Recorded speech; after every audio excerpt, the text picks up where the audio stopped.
Well, hello. Good morning, good afternoon, good evening, good whatever it happens to be for you. Let's get Pretzel to shh, just a little bit. Shh. Not that much. There we go. We'll keep with this chill for a little while. Imagine actually like opening the game that you're streaming before you start. Can't relate. So, brief rundown of what we're doing today. As you can tell by the stream title, I want to go back to one of my oldest and most favourite vehicles that I ever made, the GRV Katyusha, the General Recovery Vehicle is what the GRV is in there. Yeah, that was made not only before the modular engines update, but also before I actually learned how to do advanced vehicles. So it's still in simple vehicles mode. So I'd like to see if I can bring it up to snuff. Whack in one or two of those modular engines, and hopefully, yeah, get it to not explode. I also made a couple of small changes to the micro light we made before. I added wheels first and foremost because it was a pain to kind of get it into the hangar. I normally have this little, almost like a tug that I made, which I usually can like slide underneath the vehicle that I'm trying to move and then like raise it up, kind of like a forklift. Cool, there we go. Transition, that was nice. Smooth. So yeah, normally I've got, where is it?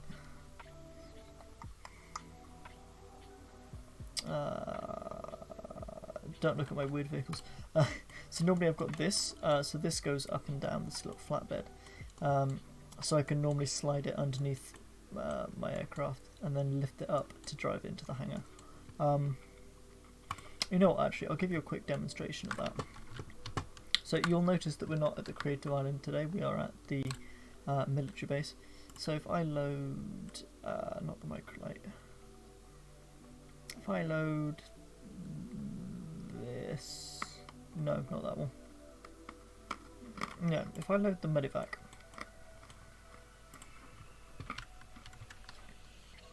okay, so it's bounced a little bit, but that's fine. So if I load that, and close up these rotors so you can see that I'm not like flying it at all. Open the doors over here. There we go. And then I use this little tug to just kind of pull it into this other hangar, so you can get what I mean. So I'll just go this way, it's going to be easier. So there's no engine on this vehicle, it's just electric. So the bed goes up and down. So the idea is that I can reverse it, hopefully. As you can see, it's a bit unstable, but it was designed to be compact, not good. So if I slide it under here, like this, line it up real nice. A bit further back, bit further back, bit further back. There we go. Nope, nope. Oh, I went too far. Alright, and then put the brakes on there, give or take. Then I can use, is that the electrical one? Have we got the...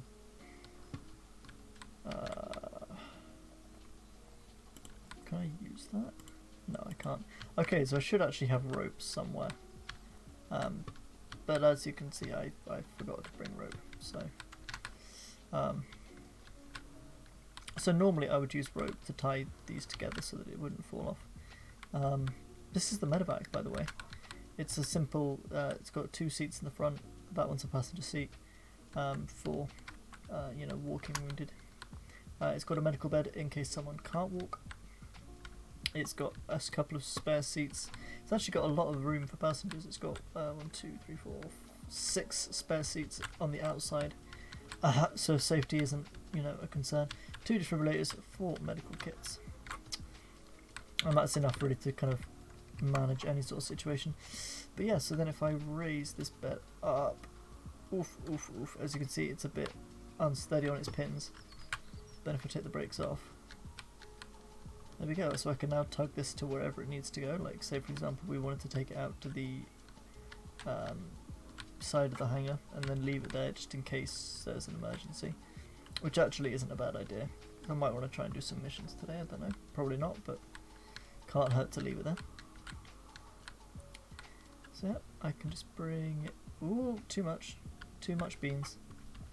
So I can just gently bring it around. And then we'll pop it back here where it's out of the way. And stop. And then lower down the bed. And then drive the tug back out again. And now that is there. And we didn't have to waste any fuel moving it around. It didn't get damaged or anything. So, all good. So yeah, obviously the Katyusha is an actual like ship. So being in the hangar is a little bit pointless.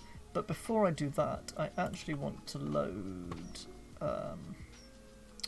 a new test bed for the big engines, the 5x5 engine pieces. Because I tried to, as you can see by what's on my hotbar, I tried to do a test bed for it during the week off stream, and it went about as well as you would expect. Come on, thank you. Yeah, it just wouldn't start, and I don't know why. So I've done some looking around, and I think literally it was one crankshaft, one cylinder, so it shouldn't have had any problems, but obviously it did. So we've got a drive belt there. Just one, literally we're just going to have one cylinder, just like that. That way we don't need to worry about like manifolds or whatever being in the wrong place. Okay, so we get rid of these modular engines. Where are we? Oh, an air heat exchanger. Huh, that would probably help for cooling.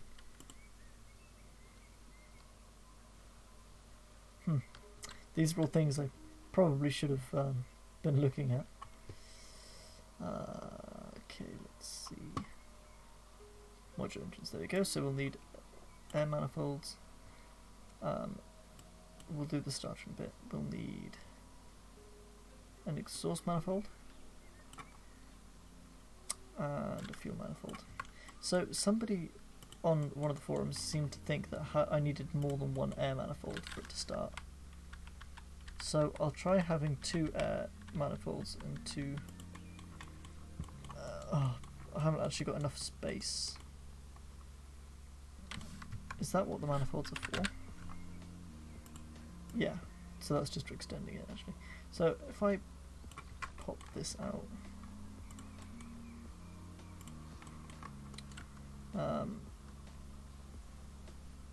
so yeah, I'll leave the air as it is, and then over here I'll pop these 2 for exhaust manifolds, like this.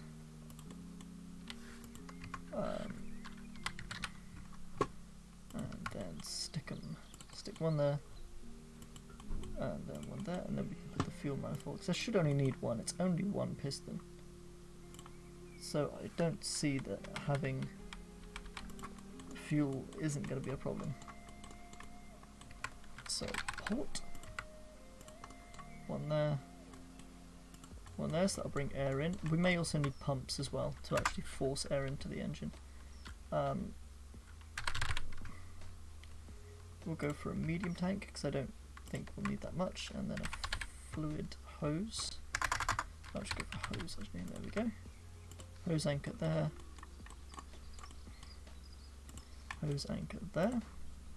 Quickly connect those up before I forget. Then a battery. Oh wait, then we'll need a throttle for the throttle. Button, we'll do a toggle button for the starter. and then a function block. I know that before I did the functions so that the throttle was tied to the air and then it was halved for the fuel, but I'm actually doing it backwards. I prefer it that way. X times 2. And so instead I have the throttle tied to the fuel, and then the function tied to the air. So the air is still double whatever the fuel is. Oh, but wait. Because you can't have 2, can you? It can only go up to 1.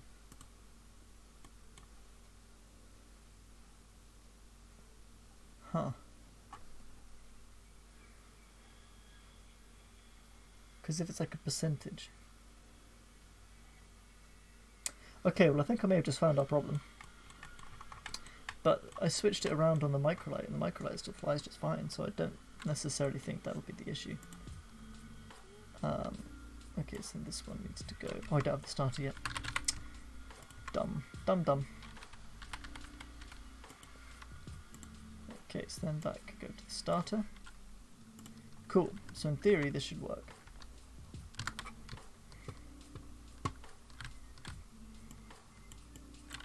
I didn't do the power.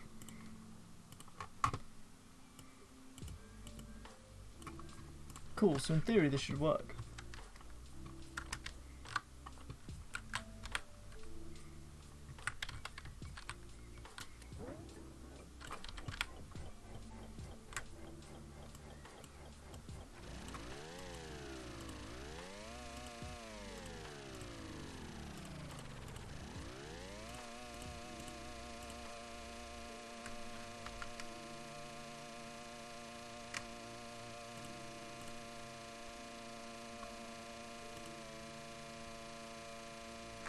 Why does that still sound so terrible?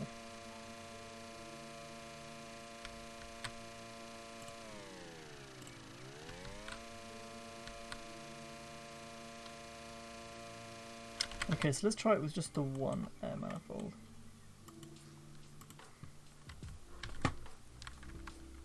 But yeah, I think actually doing it the other way around is going to make more sense, because that explains why nothing changes after 0.5.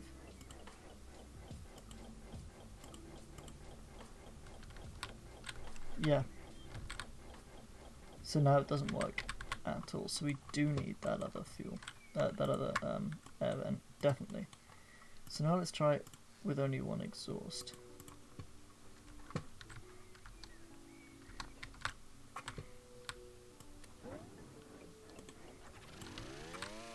So it works fine with just the one exhaust.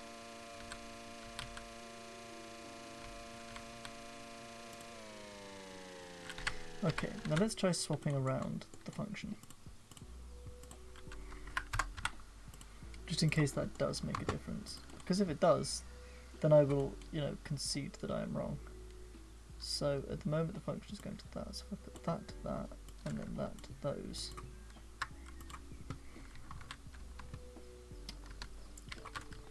Okay.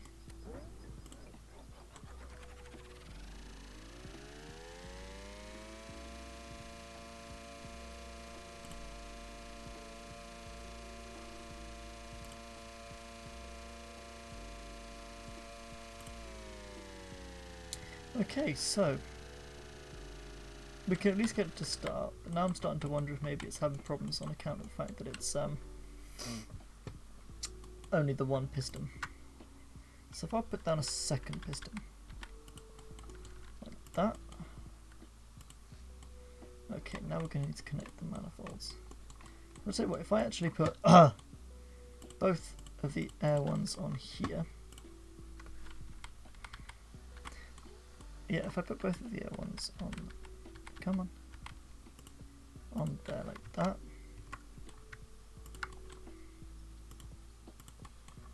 And then we can put the fuel one on this side when it's connected up. So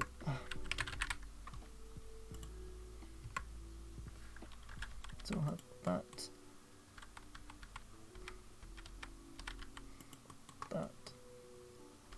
and that doesn't look great, but that's fine. And then we can have an exhaust manifold there and a fuel manifold back there. And then we'll go for a pipe. Just because I don't want it to look too stupid. This is some chill beats. I'm enjoying this. Okay, so connect that to that. Okay, so then this needs to be going to the fuel. No, this needs to be going to the air. This needs to be going to the fuel. Cool.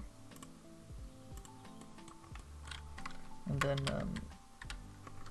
this can go on there, and that should be fine. This should still work.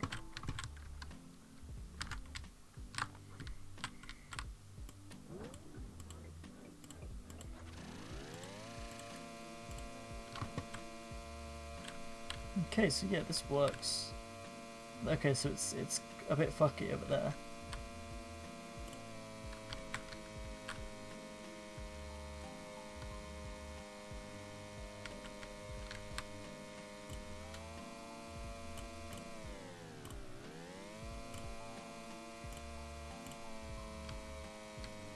As you can see, it's really, really tweaky there.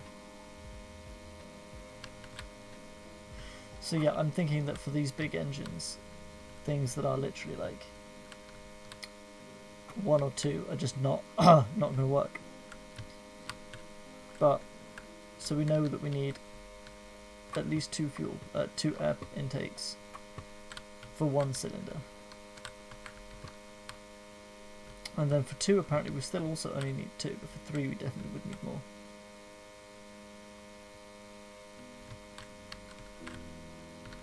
I'm a bit disappointed that it doesn't sound different. I was kind of hoping it would be more like then wing, but perhaps they're working on that. I know steam engines are coming next, so hopefully then we should get some chugga chugga. Can I fit this in? No, this makes too much stuff in the way. Alright, well, I think that's a good enough experiment for now. So let's head on down to the dock. I'm going to grab one of my cars. I'll take this. Because I'm too lazy. Yeah, it is very disconcerting. I'm not going to lie to you. It's also extremely disappointing. Okay, so we'll go down here. And also, yes, I know how stupid this looks with the fact that it just immediately ticks over. But with this vehicle, I was having problems with it not being controllable. So I really needed it to be as sensitive as physically possible.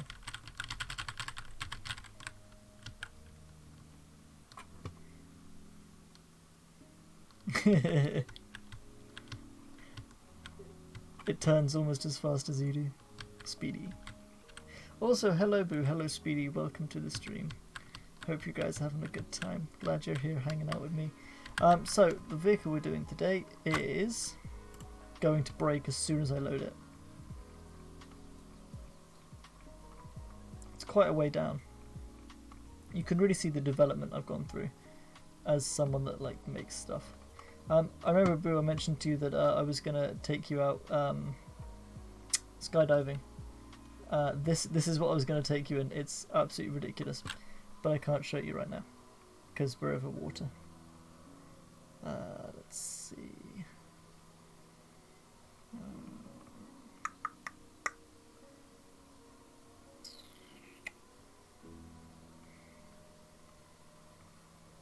God damn, it's really quite a ways. Okay, so that's the GRV breadwinner, and I think Katyusha was after that. I'll check all the way down just in case. Oh, there it is. Yeah, GRV Katyusha. So it's going to break the second we spawn it in. Like I said, because it was done in simple mode. What? Okay, so it didn't break. Have I already updated it? Okay, well, as you can see by the fact the doors are just hanging open. No, I haven't. So, oh, come on. Okay, so there's no electric at all. Okay, so I'll give you a brief tour of the ship before we start fixing it. So obviously this is the main deck. We have a helipad just here with the old fluid connectors, which will be replacing with the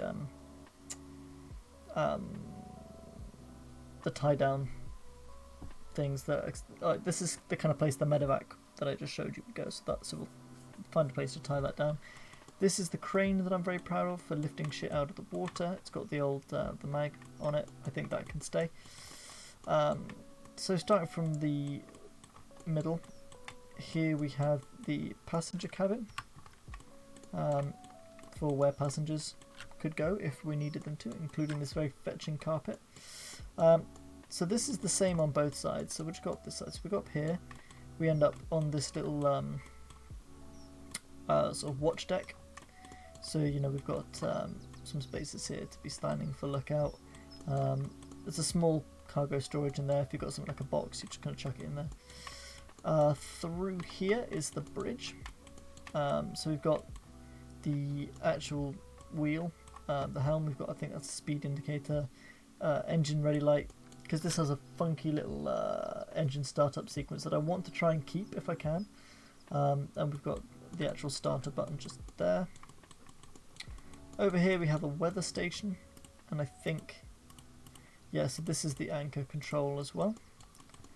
And then over here we have, okay, so this is monitoring things like the list, the roll, the GPS coordinates, that sort of thing. And this also does the light control. So this is one of those sort of multi-crew vessels that I had in mind. Oh, and this is the crane control. I haven't actually labelled anything, but this is the only way to control the crane, is from over there. Anyway, if we head down the stairs, again it's the same on both sides. So we've got this middle deck. It's going to be easy to do it this way, isn't it?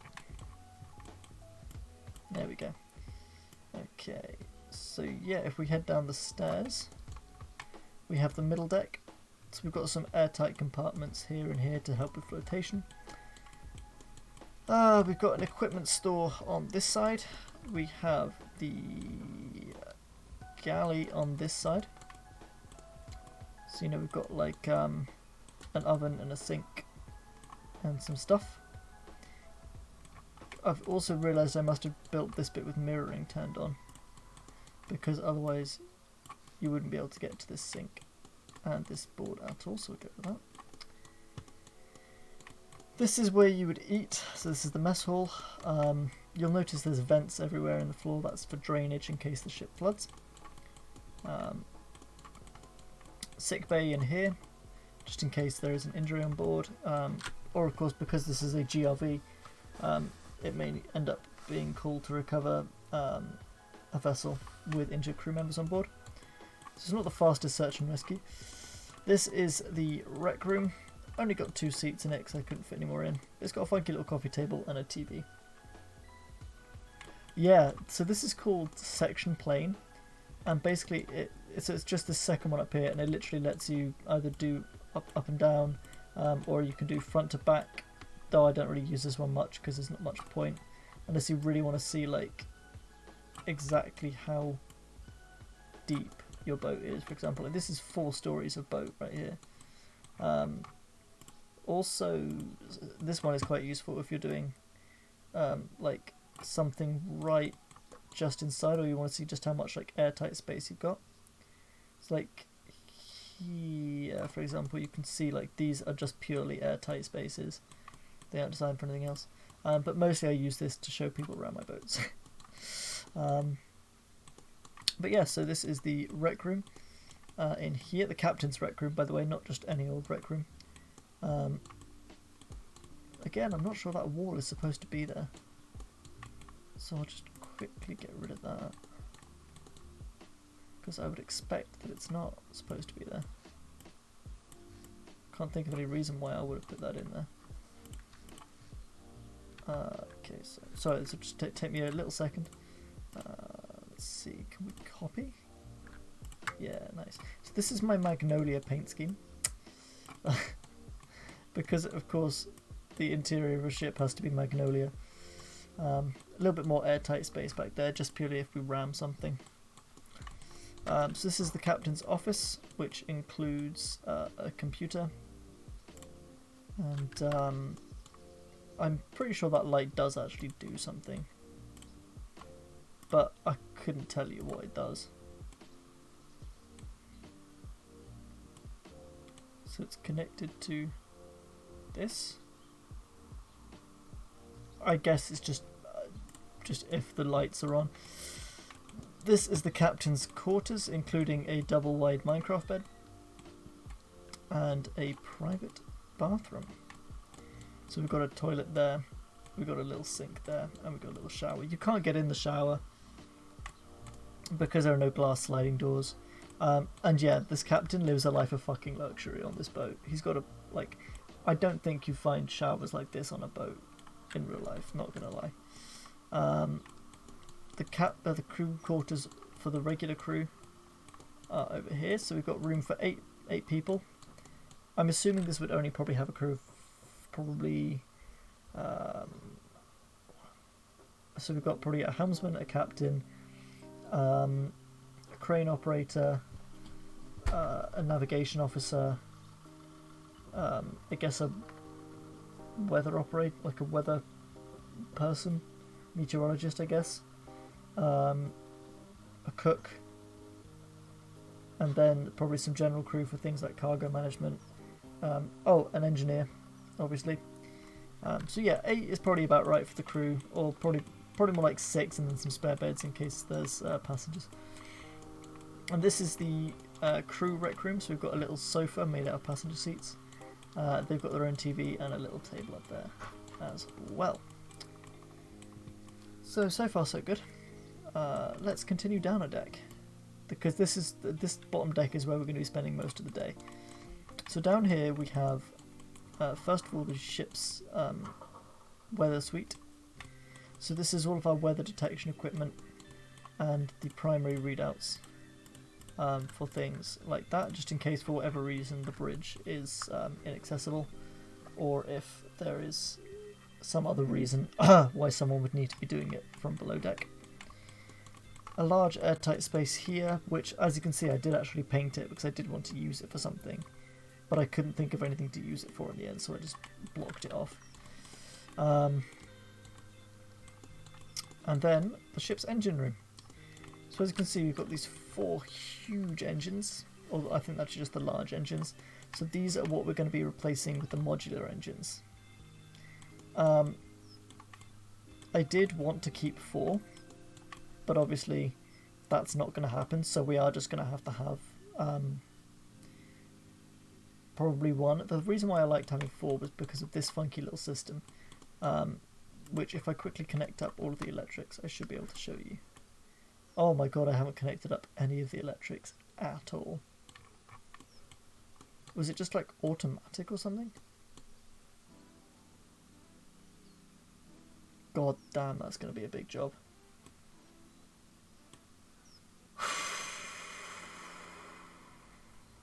I'm just going to explain it. So basically the idea is that each engine has to be unlocked separately. So you have to verify engine 1. So this I don't think I named the engines, but I'm assuming this is 1, and then this is 2, and then 3 and 4. So you have to check that each one is in operating condition, and then confirm it. So twist the key to check the engine, press the button to confirm the engine, then when all 4 of the engines have been checked, that's when up on the bridge this locked button pops open. If I can click on it. Okay, well that's when it's supposed to pop open, and then you can start the engines from the bridge rather than starting them from in the engine room, but obviously that probably isn't going to be the case anymore. Oh, this is the ship-wide backlights button, so if it gets dark we press that button and then it's not dark anymore. But I mean, like, you can see that this is simple vehicles because look, these are my fuel tanks. You know, I've got seawater for cooling there. Why have I got seawater? You can see what the updates are broken. Seawater wasn't even a resource until last week. Yeah, it's supposed to be diesel, not seawater. So even if I could start the engines, they wouldn't work. So yeah, this is the GRV Katyusha. This is what we are working on today. and I already want to cry. Oh boy. Yeah, I think in order to maintain that system and that need to actually have an engineer, I think what I'm probably going to do is first of all make more space in the engine room, because the engines are a lot bigger than you think. I'm probably going to have maybe pumps. So I'd have like an air pump, fuel, or valves, not pumps. Maybe pumps. Definitely I'll need a fuel pump, because we're below sea level. It's a bit difficult. And that would then also give me the opportunity of maybe doing something like a turbocharger if I do an air pump. I'm not certain. But yeah, I can find other systems, things like breakers and whatnot. But yeah, this system basically needs to be completely done from top to bottom. Oh boy, okay, so oh boys, how are we going to do this?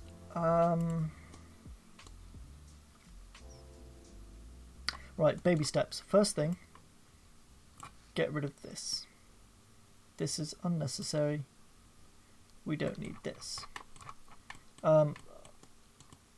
Okay, so I do need to keep some of this actually, because we've got the rudders back there. Okay, and that was the slant, so I better put that back. Okay, so I don't need this. Okay, I do need that. Do I need this? Yes.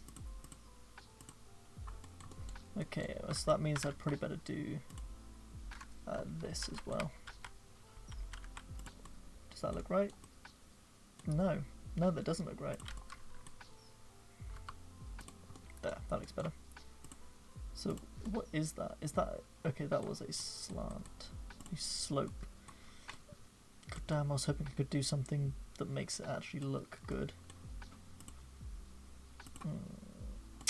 I can fix this. At the very least. That's not going to fix it. That's not going to fix it either.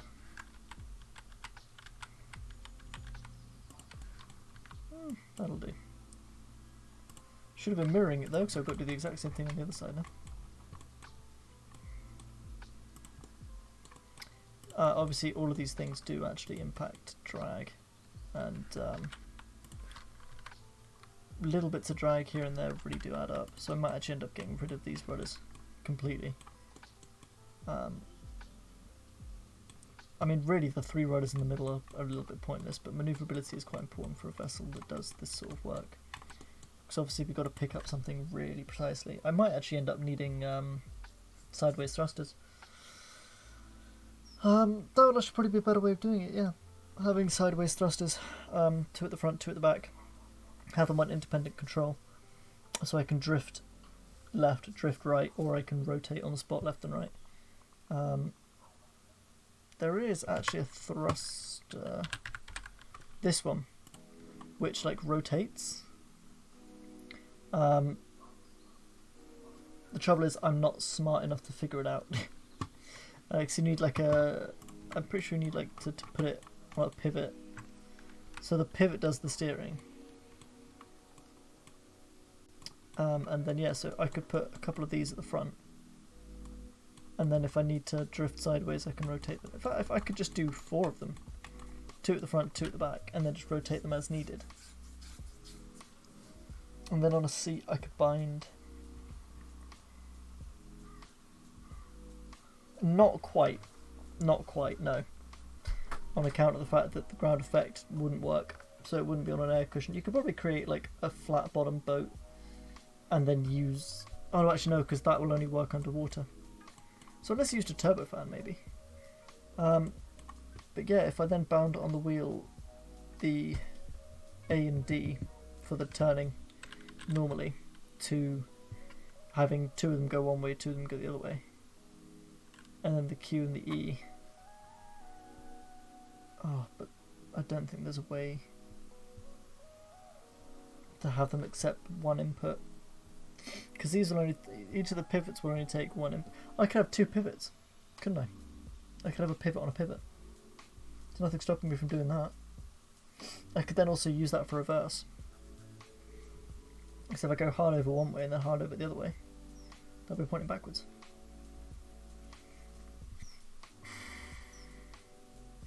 Okay, I need the test bed for this. Straight up, I'm going to have to test some stuff out.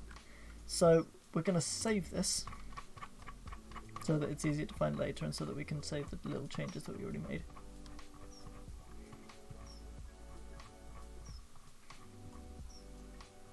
Don't look at them. They're awful. There we go. Wait, is that it? Oh my god, it's gone back up to the top.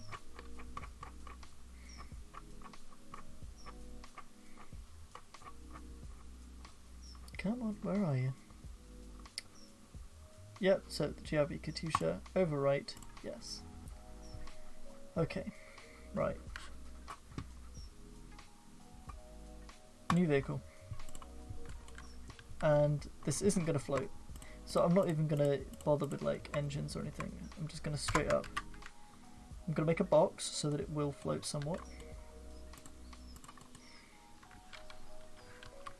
So we'll go for like a this, and then we'll do one of those.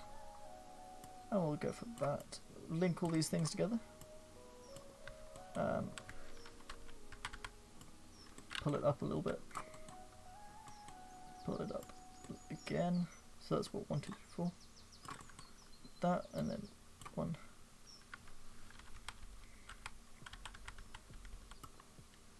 2. 3. 4. I did not remember I don't need those. So do that like that. And do the same on the other side. There we go. Ooh. Fill that in. Right, this should float. And if it floats, then we can carry on. Cool, it floats. Okay, now we're going to put a seat at the front. Like that. And then I want pivot, robotic pivot.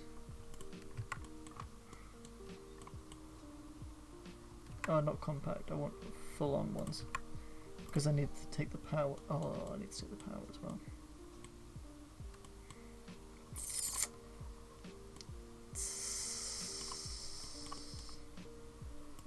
Okay, so that's how they would be normally.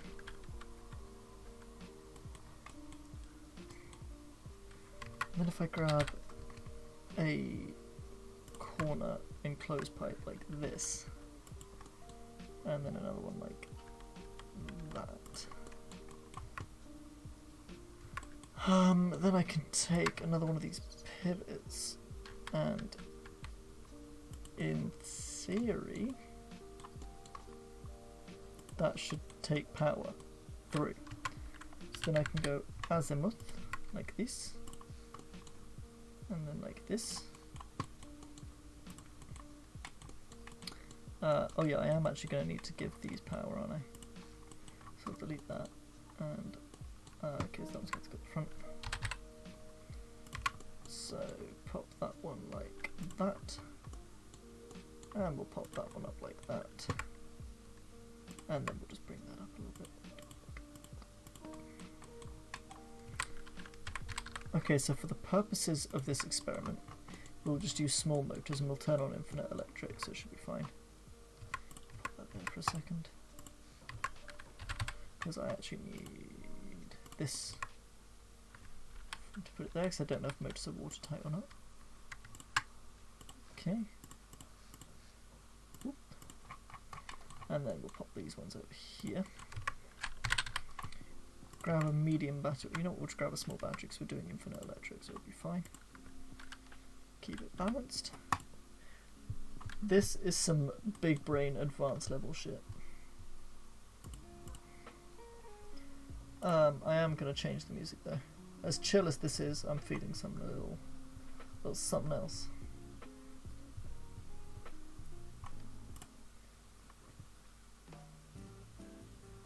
Yeah, that's better.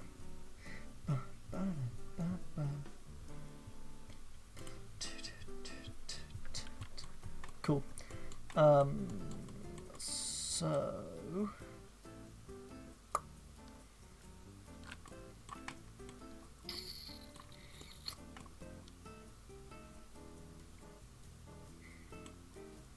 So we'd need plus, so if we want to turn, I've forgotten which way around it goes, but basically we need a couple of inverters. I fact we only need one inverter if I think about it right.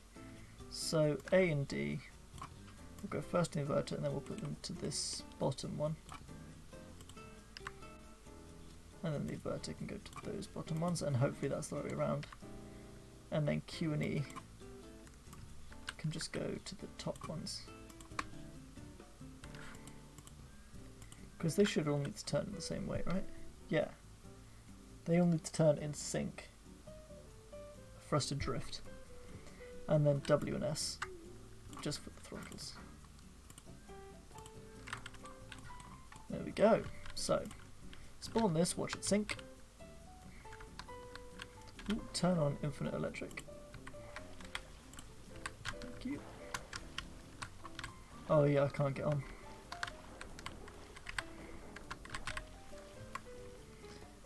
Okay, so first of all they take power, that's good. Okay, next up. Okay, so that's completely wrong.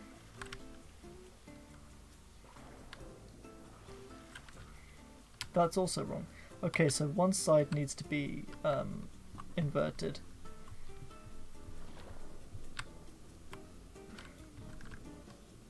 But yeah, I can get reverse thrust.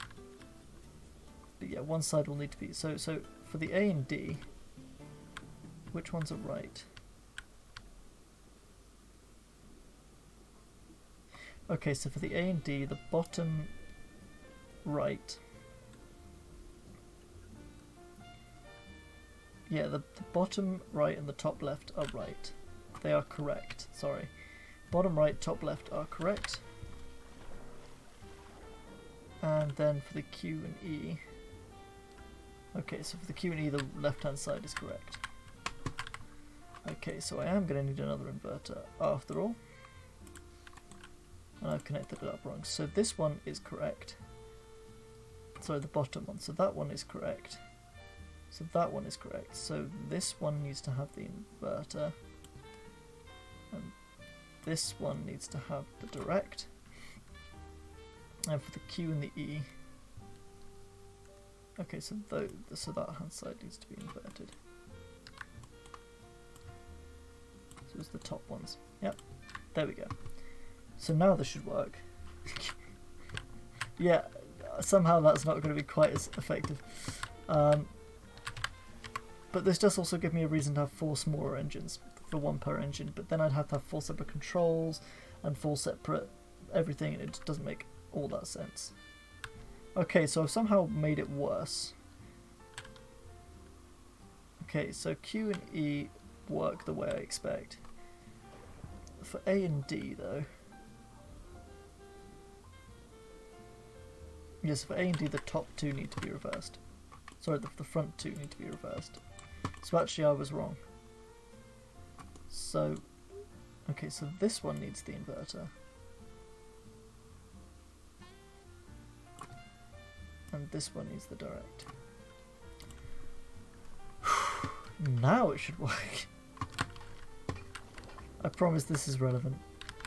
It is a problem I've been trying to solve for quite a while. Okay, so yeah, that works the way I'd expect. That works the way I'd expect. Let's give it a little bit of beans. Drift away. Whoop.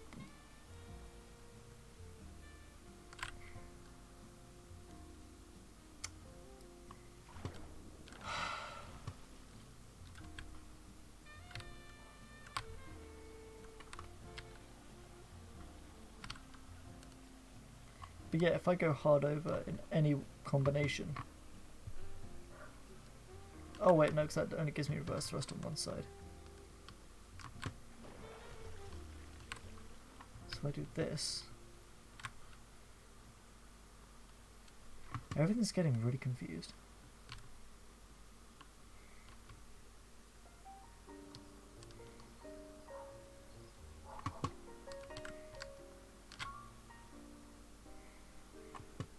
So that gives me reverse thrust at the front, but I'd still be having forward thrust. Forward thrust? Forward thrust at the rear.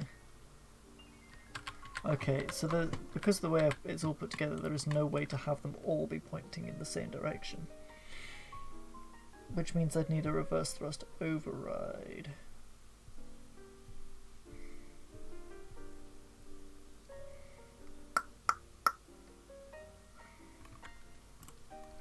Right, let's try it again, because I'm sure I can get this to work.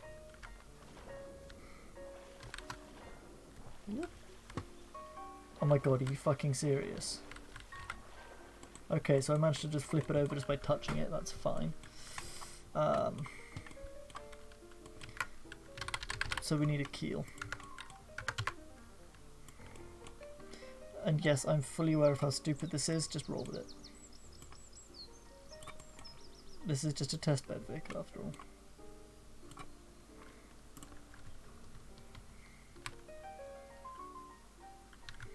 Okay, that should at least stop it from falling over. Okay. So I've already established that that does work the way I would expect. The sensitivity could be improved.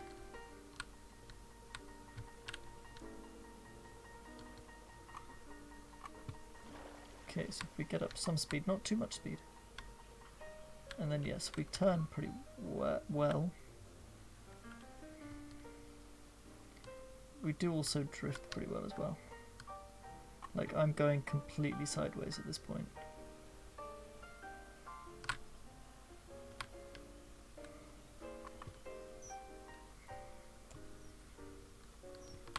But not backwards.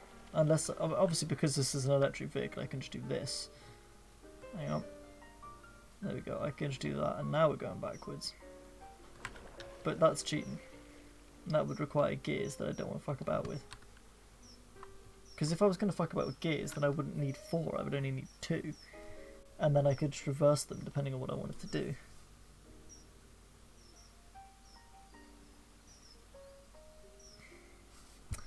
So if this goes all the way over here...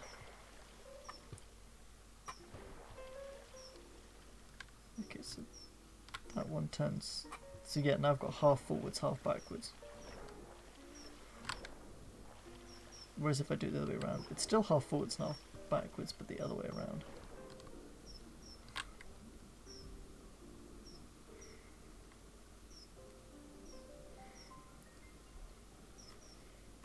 Cool.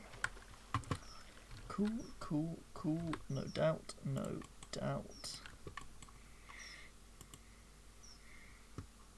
Excellent, I'm really proud of that. So that works exactly the way as I was hoping. Again, reverse. I could probably do like a numerical switch, I guess, that one side of it when it's off is whatever control I'm inputting, and then the override is whatever it needs to get into reverse. So let's quickly put one of those together. Junction. Switch box. Switch box. So we need 2 of these. Bonk, bonk. Trust me, this is relevant. Because this is all testbed stuff so that I know how to put it on Katyusha. So, first things first, a button to turn them on. Will be 1. Okay. Oh boy. So this will be for the front 2. Ooh, but I've got 4.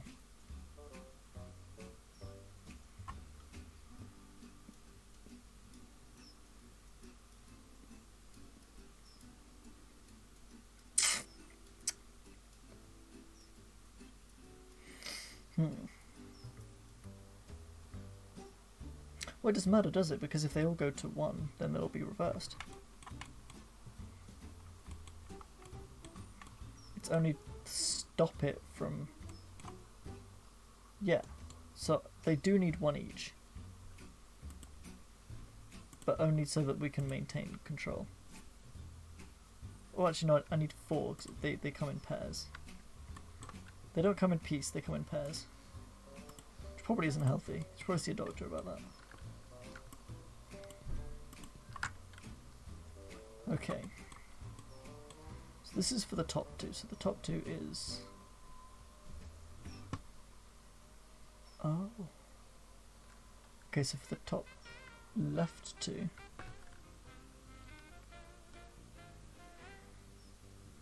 No, upper right 2.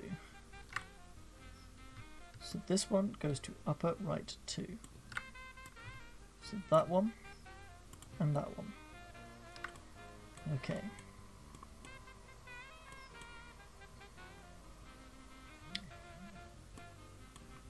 Okay, that one's fucked up.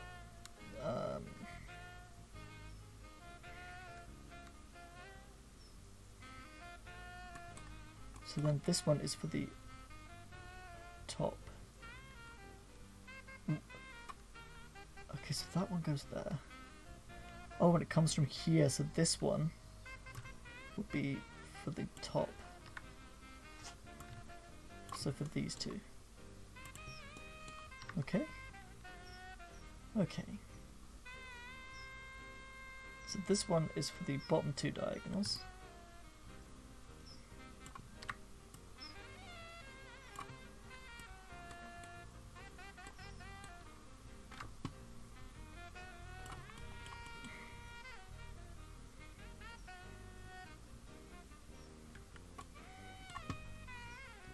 And then this last one. Hey Speedbon, welcome to the stream. I hope you're having a wonderful time. Right now I'm trying to apparently give myself an aneurysm. I'm messing around with azimuth thrusters for a change. And I'm trying to sort out having a reverse override. If that makes sense. So then these ones go down there and down there. Okay, so in theory, if I now add a constant number, so yeah, this literally is just a test bed to test out the logic for what will be, if I quickly save this as a log test bed, will be a redesign of this, the GRV Katyusha. So this was one of my oldest vehicles. This was made like before modular engines. It was made before I understood how advanced vehicles work and all of that stuff. So this is, I mean, it does not work at this stage. So I wanted to go back and put it together nicely. So hopefully you'll be able to help me out with that. A little bit of input here and there. Mostly on what looks good, because as you can see, I'm not particularly great at that at the moment.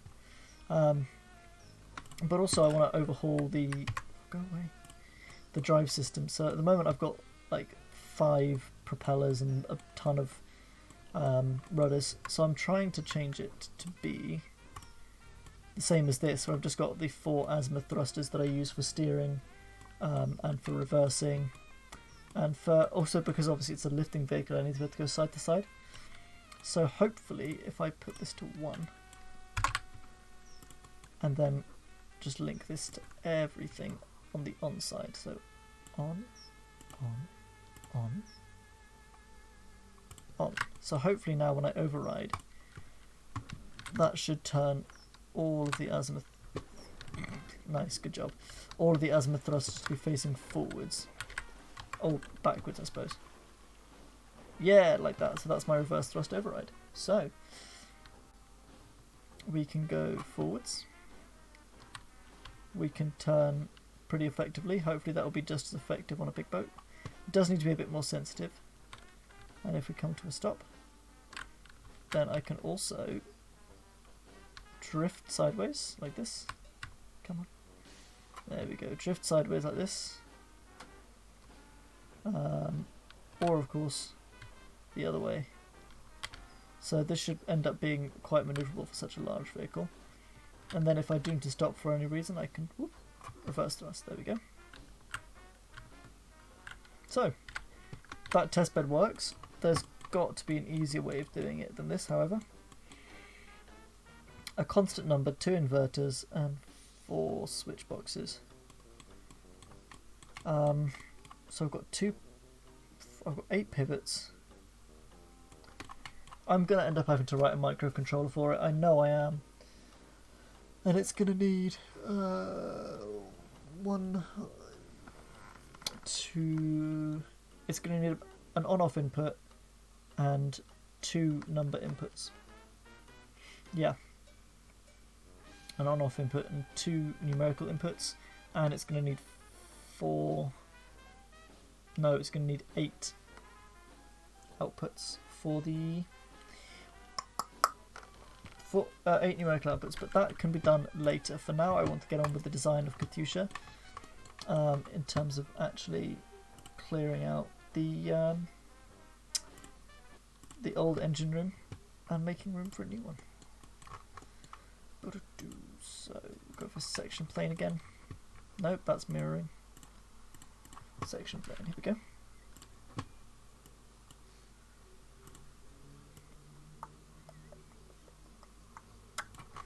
I did give a brief tour of the ship earlier before you arrived, so I'll probably do another one of those when we've actually finished putting it all together. Okay, so I am going to want mirroring back on. Oh, god damn it, why am I back? Oh, blah. Blah. Just remember the damn controls. Okay, so this could be a good place to put the fuel tanks, in theory. What was this button again? Bilge pumps. So I forgot I'm going to have to link all of those together. God damn. That's going to suck.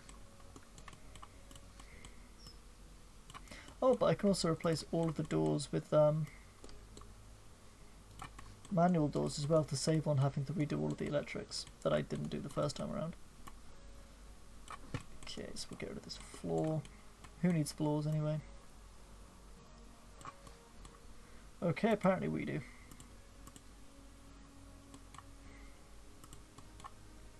Where we're going, we don't need floors until we do. So again, not that one. So here. Here should be safe. But not... Okay, there's also safe. This one is safe. Okay, so that's not safe. And that little one right there is also not safe. No, we did that one last time. And then, is any of this safe? Yes.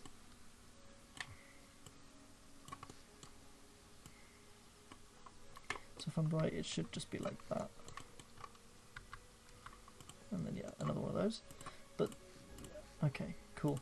As you can tell, I do not remember how I built this boat at all. Okay, so... Right, that can go. So now we've got all of this space to use for actual building. And I could probably actually get rid of this. And then also this. To give me even more space. Because I don't really need to have... I need engine space more than I need airtight compartments, really. The chances of me hitting anything are quite slim. Well, that's a lie, actually. The chances of me hitting anything is actually probably quite high. But a lot of this is literally just for decoration purposes, really.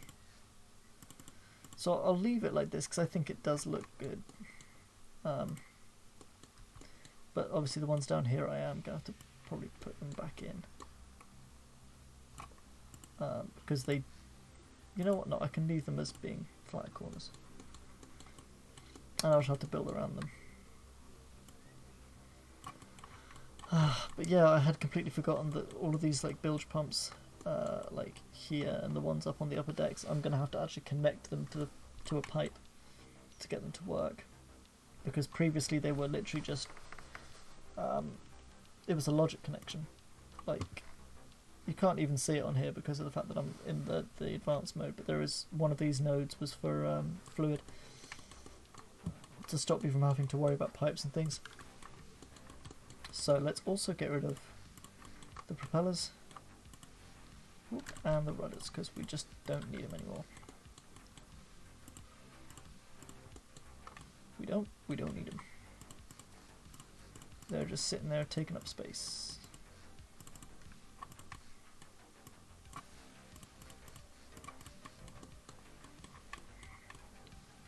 There we go. Nice. Okay, then we can fill that along. Fill that along. Fill that one. And then finally fill that. And fill that. There we go. So now we've got a nice, what is not smooth, but it's smooth enough back. Oh, and these ones as well. There we go.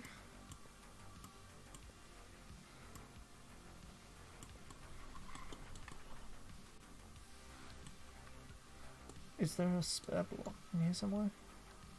Oh, you know what? We'll call it airtight compartments. That's fine. And finally this one in the middle. There we go. Nice. So I'm not going to paint it just yet. So already we're off to a great start. Okay. Right. Big engine time. I have no idea exactly. Ooh, big stretch. Ooh. I have no idea how I'm actually going to get the power from the crankshafts to the engines, which are going to be, obviously 2 of them will be right there, so the 2 of them will be fine, but the other 2 are going to be like way off at the front. For this engine I'm going to do a V, not a V6. I'm going to do a straight 4. 4 should be fine. Actually, if I do 2 straight 4s, then I can have one engine powering the left hand side and one engine powering the right hand side. And that way we won't run the risk of not having enough oomph. Can I fit 6 in? I can fit 5 in, definitely. Although now I've got no room for fuel. Unless I turn that bit of the nose into a fuel tank. And I'm pretty sure I have actually got... Okay, so I don't have things on the side. Sorry, that was a bit of a weird camera movement there.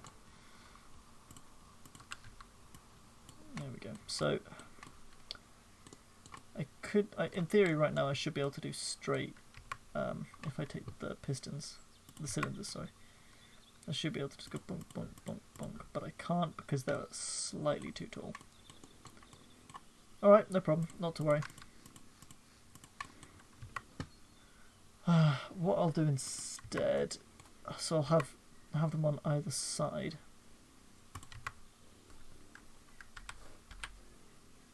So I'll start here. Come on. There we go, 1, 2. So that's 6. 8. There we go. So that'll be 8 cylinders. And I want the manifolds at the top.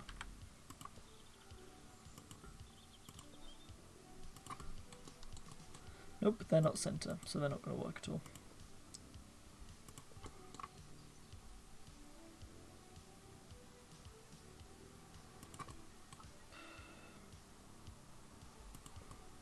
Okay, so this is Katyusha's beating heart. And unfortunately, because of the fact that the deck above is all of the crew stuff, I can't even raise the floor. But there should actually be enough space. 1, 2, 3. So there's enough space to crouch on top of the engine. So if I need to get to the other side for whatever reason, I've at least got space there. So I'll pop on a drive belt, a clutch just there. Otherwise I'll have no control over how fast we're moving. There we go. I'm not going to bother with gears or anything right now. But, okay, so first of all we need to connect everything with those manifolds.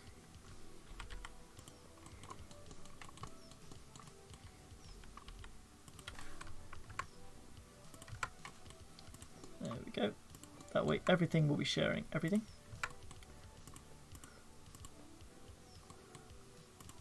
I have no idea where I'm going to put the fuel though, I'm not going to lie. I suppose it depends how much the engine unbalances the ship, because obviously if it starts like tilting all the way to the back, not only is that going to be bad for performance in terms of it actually moving, it's also going to be bad for lifting things because all the weight is already at the back. And so every time we try and pick up something heavy, it's just going to tip even further. So if that is the case, then we can use the empty dead space at the front as a fuel tank. Otherwise, otherwise we panic. is the best way of describing it. So we'll do a fuel manifold like this on both sides. Then we'll do 2 air manifolds, which we can link to be going through the ceiling. And then finally exhaust manifolds, which again we can just put them up into the ceiling and then have them go through the walls of the ship and come out somewhere. Oh fuck, cooling.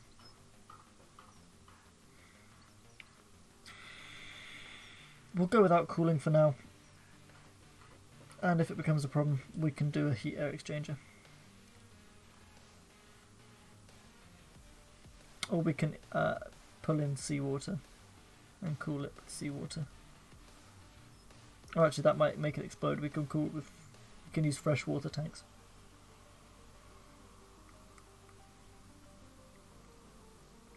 Yeah, if we use fresh water tanks and then we can put the hot water into a fluid air exchange, heat exchanger to cool it down and then put it back into the engine or the tank. Okay, so air we can take pretty much from anywhere. So for now, let's delete whatever row this is. Okay, so that's, so I need this one but in line with that to get it to go through the wall, and the same one there. So then pipe, and then we'll do a straight pipe for that, just so that we know which one it is. Like that and like that. Block that back up. There we go. Oh, okay, so this is literally going like right through the walls.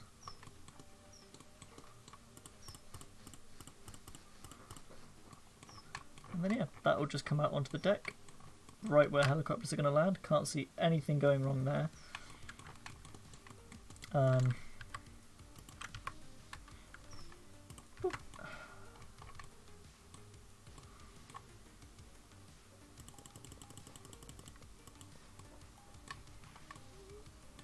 Is that actually done right? Yeah. Okay, and then this one.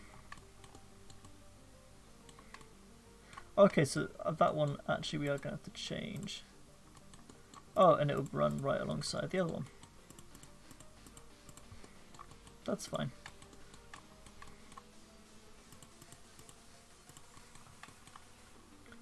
So yeah, that one's going to have to be an angle.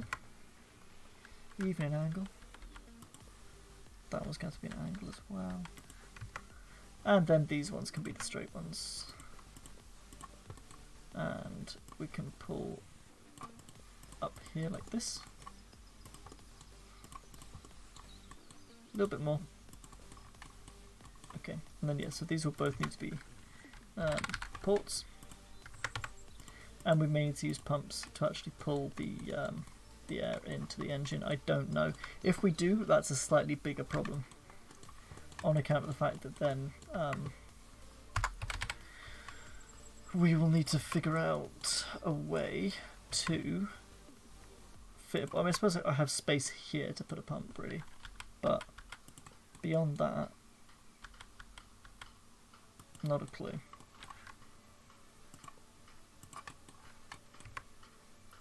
We'll go for straight to line up the corners, and then we need to colour it according to the colour specifications of my fleet, which I've forgotten.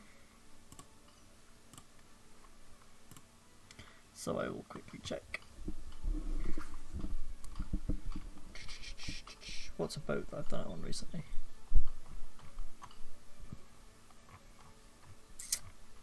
No, I've gone too far.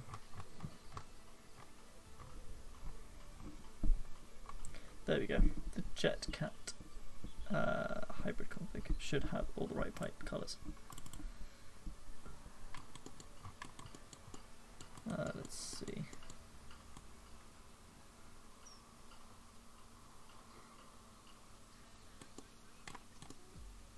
Whoop. Okay, so power is orange, seawater is green, and that's, yep, I haven't put them on because they don't need it, 'cause it's a jet, isn't it? Idiot. It's a Jet Cat, which is why it's got jets. Let's see, did I do it on the sloop? I don't think the sloop has an engine yet, but I'll check. Oh, I tell a lie, the sloop does have an engine, but I used non-standard pipes for that. Fuel was purple, air was blue, exhaust was grey. Actually, that's about right, actually. Yeah, so hot water red, cold water blue. Although that should be green for seawater, purple for fuel, and sky blue for air. Okay, cool. Definitely going to forget that. Really should have written it down. But sky blue pipes for air.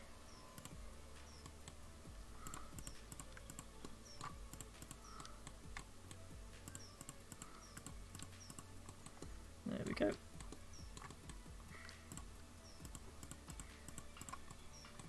So that we know where the pipes are.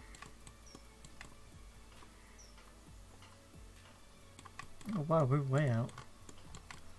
Down here. It is going to look a bit weird having a sky blue line running through the wall, but it's unfortunately necessary. But that one's in the corner, so there's no way of accessing that. Okay, so air, done. Exhaust next. I think I said the exhaust was dark grey, so we may as well start as we mean to go on. So that we're going to have it come up into the ceiling, pretty much directly above. Yeah, which puts it in the captain's quarters, unfortunately.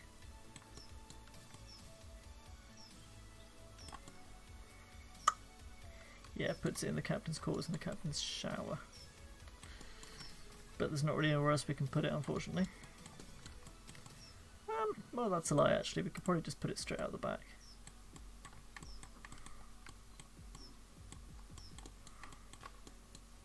I don't know, what do you guys think?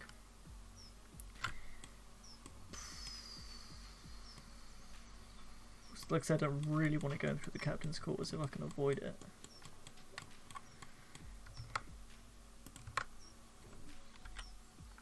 But at the same time, you know what, I'm just going to have it just go straight out the back.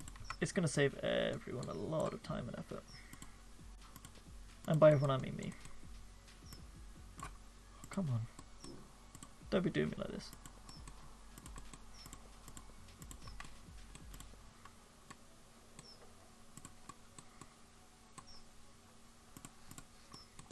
Oh, that's a good point.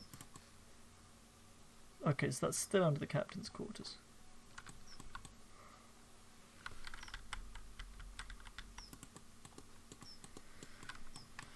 Okay, pipe. And then we'll go for an angle.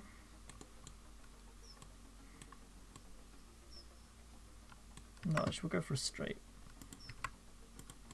And then just have it carry on afterwards.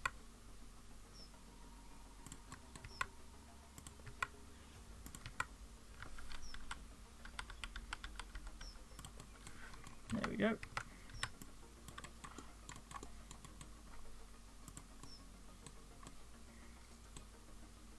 Because I know that somewhere around here is where the slope stops. Okay, so it'll be inside the captain's quarters for all of, 2. Wow. Okay, so not quite 2. I'm sure the captain can live with that.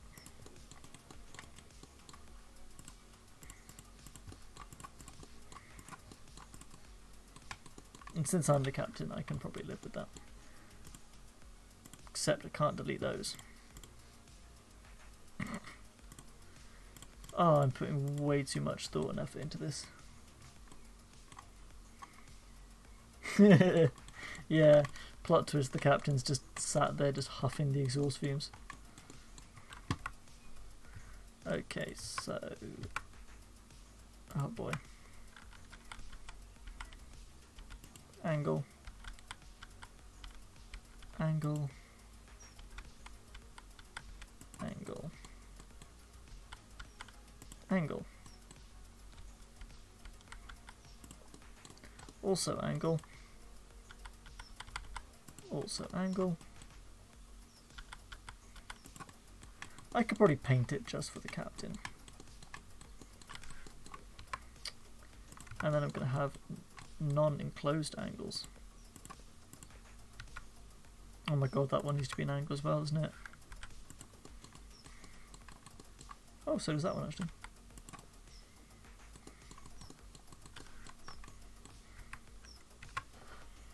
Ah, I'm so good at making everything much harder than it needs to be.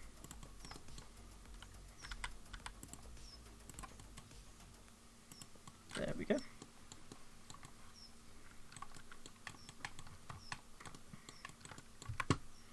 And now some straight pipes. And finally, pause. Oh.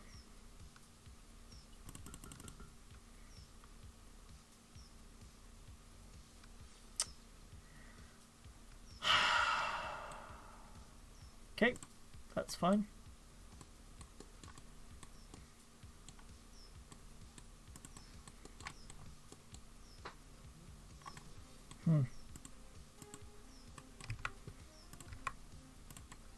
We'll just put it there and just have it look weird. That's probably for the best anyway, because it's a bit dangerous, isn't it? Put some warning paint on that one. You know, probably should also put some warning paint if I go.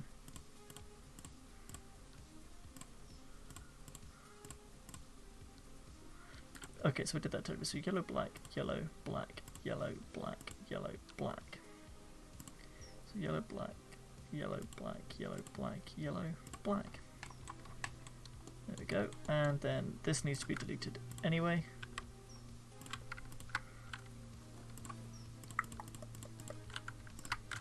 There we go. Oh, and these should probably be deleted as well in case we land on them. Oh, you know what, they're fine. We'll leave them. Oh.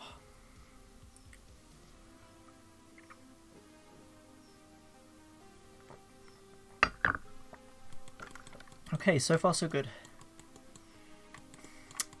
Ish.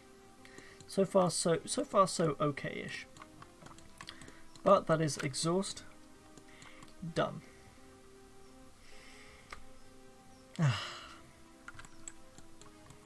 So now it's just fuel and then power. Power!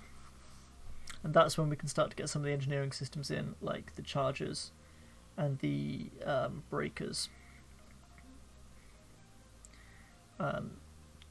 for a more advanced engine startup procedure. But like I said, the engine probably won't even start because of the fact that we might need... Oh, sorry, I'd have to excuse my big old stretching. We'll get a bit of a... Get some cracking in there as well. Oh. Shake, shake, shake. What, the GRV? Yeah. I mean, half of the reason I built it was to use it in career mode. Obviously, I'm not doing career mode at the moment. I was doing a career mode playthrough, which I started obviously when I very first started VTubing. So if I ever go back to that series, one of the goals will be to be able to afford the Katyusha. If it's good. If it's a bit shit, then it's just going to be a lot of effort. But for me, half the fun is designing and building and solving the problems.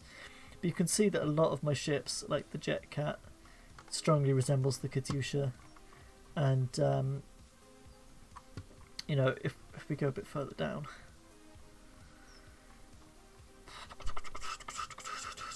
to things like... less so the sloops. But yeah, things like the Breadwinner. That's basically Katyusha but small. You know? And so you can see the impact that designing and building Katyusha the first time around had on me. But to this day, I think that actually might be my biggest... The Katyusha is the biggest functional boat that I've got. So obviously I've got a lot of things that are kind of like half done. You know, they've got crew quarters but not much else, or you know, they work but they don't look very good. Like the large barge I'm quite proud of, but again, that's 90% empty space. So the Katyusha is one of the most in-depth, I'm actually going to quickly save, one of the most in-depth and functional vehicles that I've ever made. Okay, so for now, for testing startup, we will just go with just having a tank there, just to actually see if we can even, you know, get it to start up.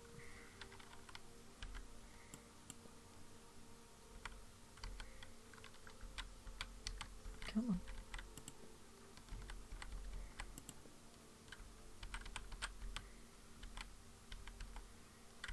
Yeah, I mean, especially since you're only just starting out, I wouldn't expect you to even consider it at this point. In fact, you know what, we'll take a... When we've tested the engine startup, we'll take a quick break from building. And I can show you some of the designs that I developed over the years. You've got to remember, I mostly focused on boats for the longest time. Partially because there were no ground vehicle, like there were no cars at that time. And planes were only just beginning to be added when I started playing.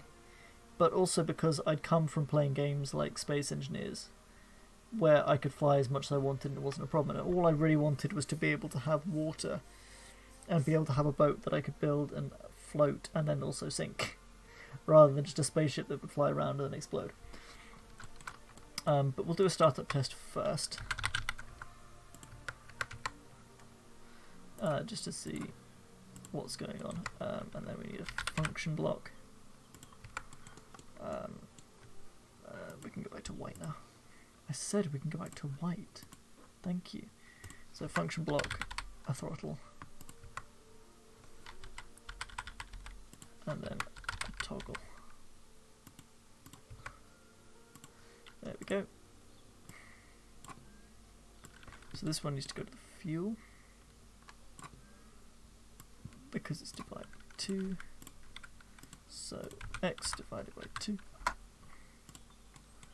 And then this also needs to go to the air. No, this doesn't go to the air. Oh yeah, no, that goes to fuel. This goes to the air. Power. Oh, we need a battery. We've still got the infinite electricity turned on as well. So again, this is just for a tester. So we can put a small little battery there.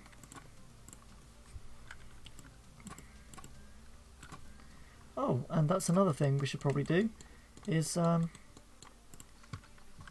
make the doors work.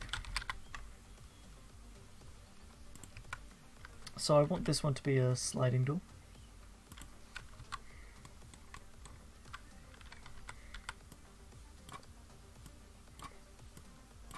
We'll make those actual stairs, and then all the other doors, they kind of ended up working anyway. So we'll quickly save, but most of them will end up being swing doors, like manual swing doors or manual sliding doors. Because the things, I don't see any reason anymore to use the electric doors, because they work in exact. Hang on, I've got to wait for a wave to knock the door open. What? It works? Dude, what?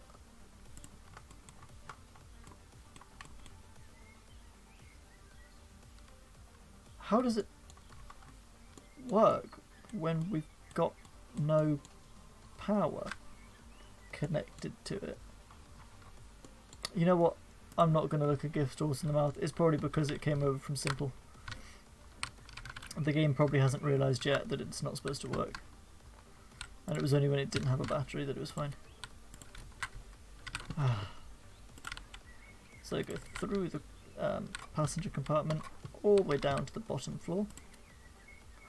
Deck 4 lights. I remember when turning the lights on would lag the game. Come so far. There we go.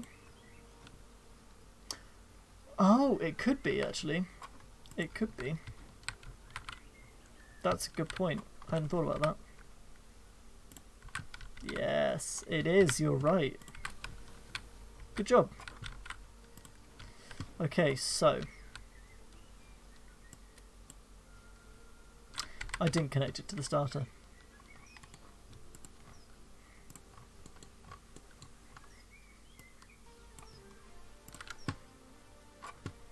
Cool, I genuinely didn't think about that, but yeah, that makes sense actually. I suppose then infinite electricity means that you don't really need batteries at all. I suppose you need one to actually like get power started.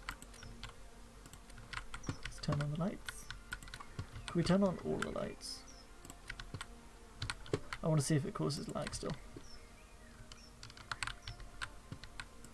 So if you guys start dropping frames, let me know.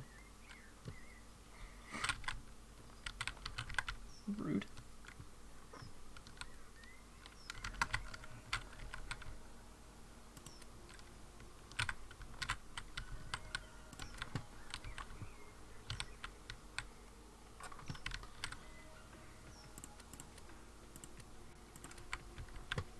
Turn on all of the lights, even the ones we don't need, including the emergency lights.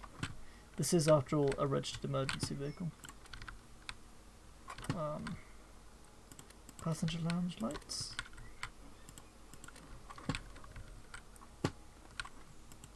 I've already done these ones, haven't I? And then yeah, these lights as well. Cool. So yeah, all of the lights on, nothing bad is happening. Right then.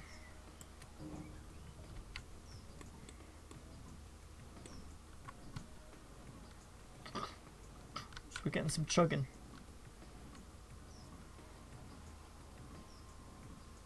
So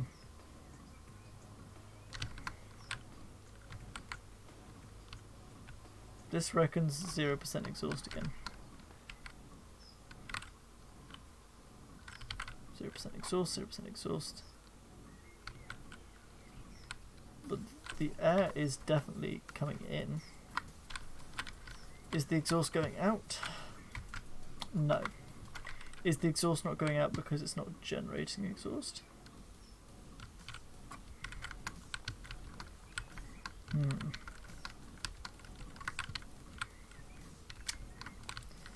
Well, shit.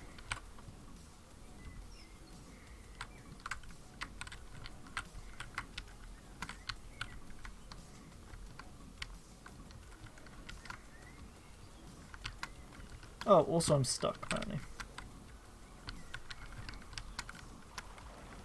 There we go. But yeah, even at full throttle, It's not kicking in.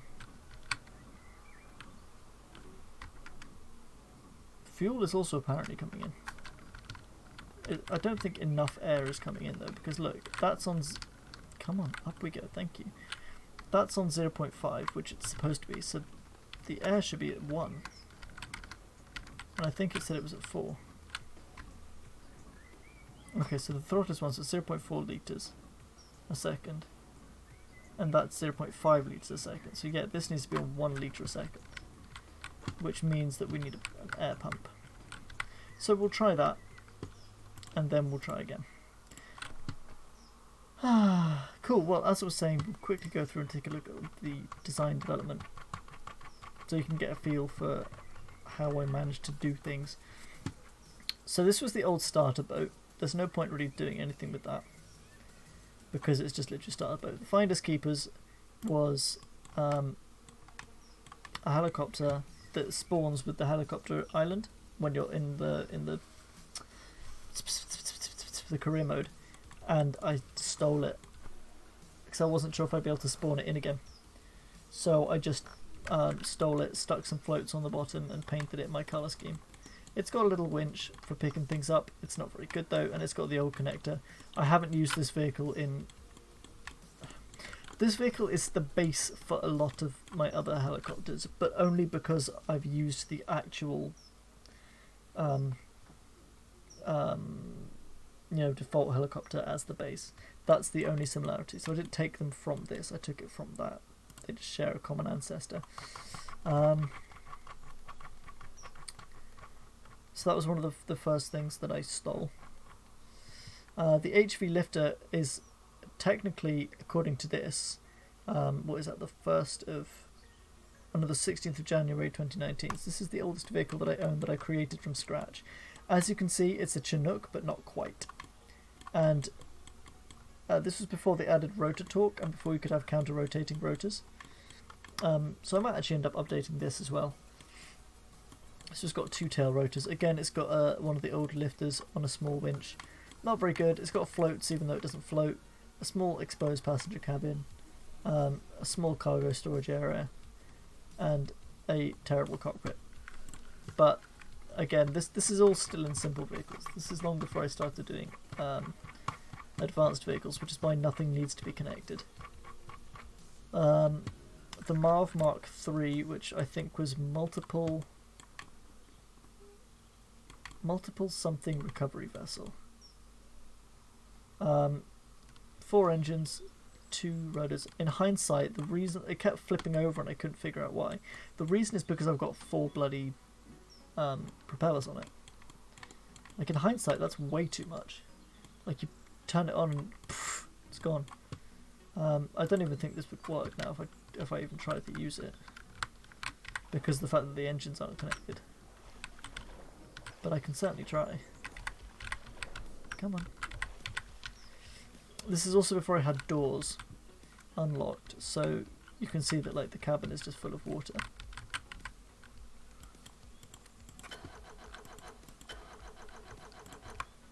So yeah, the engines don't even start because of the wrong vehicle mode. Coup de burst? I don't know what that means. You have to explain it to me.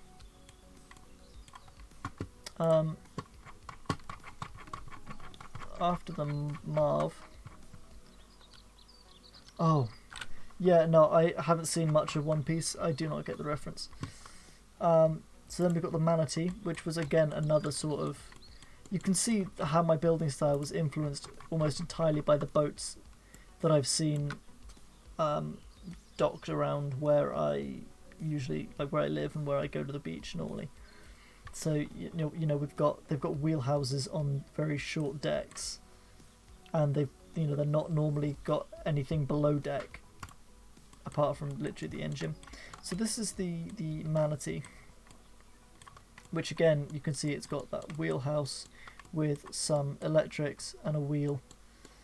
And then this one does actually have a below deck. It's just got a half-size deck, so you have to crouch, and it's literally got a bed and the 2 engines, and that's it. As well as again another winch at the back for towing. And once again, it's got 10 propellers. In hindsight, 10 is way too much. Like, I thought that like 10, it would barely even move. You've really got to ramp it up so you can get maximum speed. Propellers, more of them don't make you go faster, they make you flip over.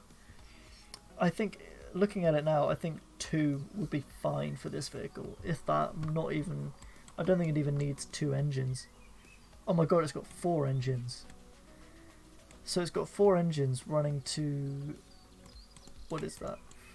1, 2, 3... Yeah, 2 going to 3 and then 2 going to 2. That's overpowered as hell. But again, in terms of design, I'm still using that semi-RNLI blue and orange. 'Cause obviously at this point, I'm still very focused on the fact this is a search and rescue game. I've got to go out and save people. This is mostly before any of the updates where missions were more mission-y. That's really hard to explain. Yeah, you don't wheelie the boat, you just flip the fuck over. You probably could if you really tried to hold one of them at the point of tipping. But I don't expect it to work very well. So the Harlequin open top was just literally an open top taxi. So it's got some buster seats, it's got exposed engine work. This is the first time I used advanced vehicles, which is why it's open top. So that literally the point pardon me, the point between building the Manatee and building the Harlequin, that was when I said, like, so I was looking for some help online, I think, and everyone was like,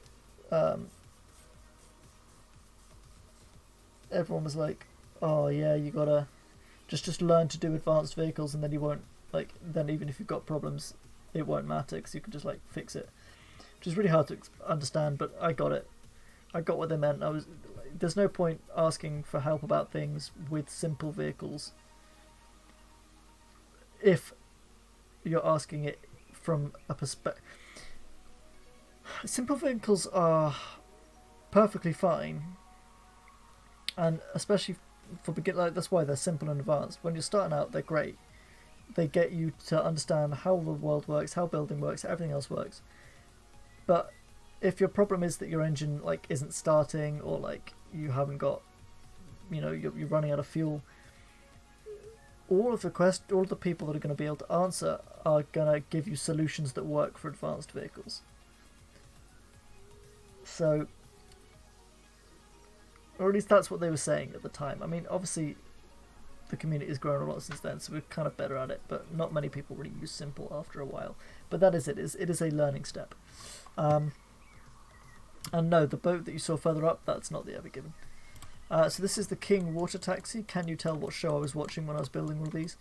So again, advanced vehicles, using things like generators to keep power. 2 engines. You see now I've toned down how many propellers I'm using, and I've actually moved them into the middle to stop it from flipping over. And I was trying to use the weights to keep it central, because this one tips over a lot, because it's got a very low centre of mass. But this is designed to take a lot of people very quickly, or very far.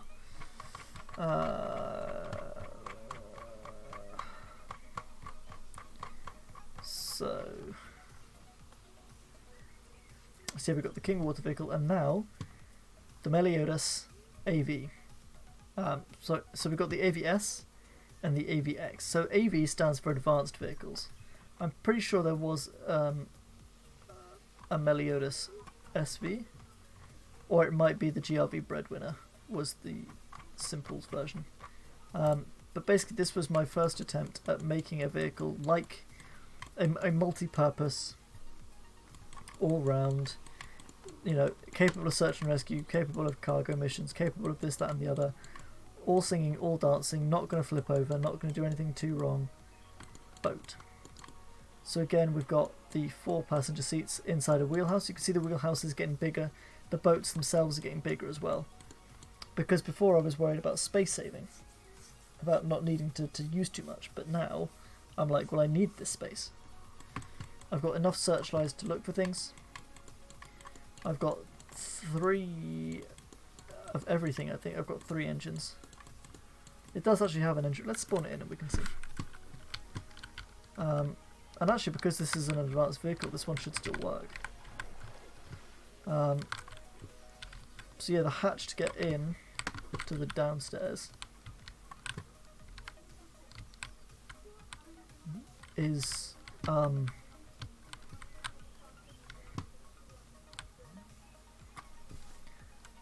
I'm not entirely certain. Hang on, you'll have to excuse me for a second.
Sorry, there was a phone call that I had to deal with.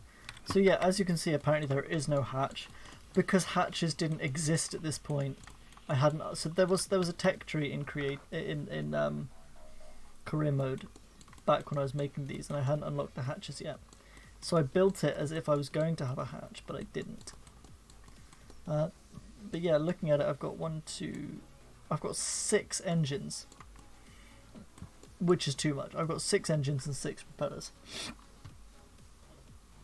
which is stupid. I need, maybe, for a vehicle of this size, maybe 2 engines, 2 of the small engines, on at most 2 propellers, and that's still pushing it.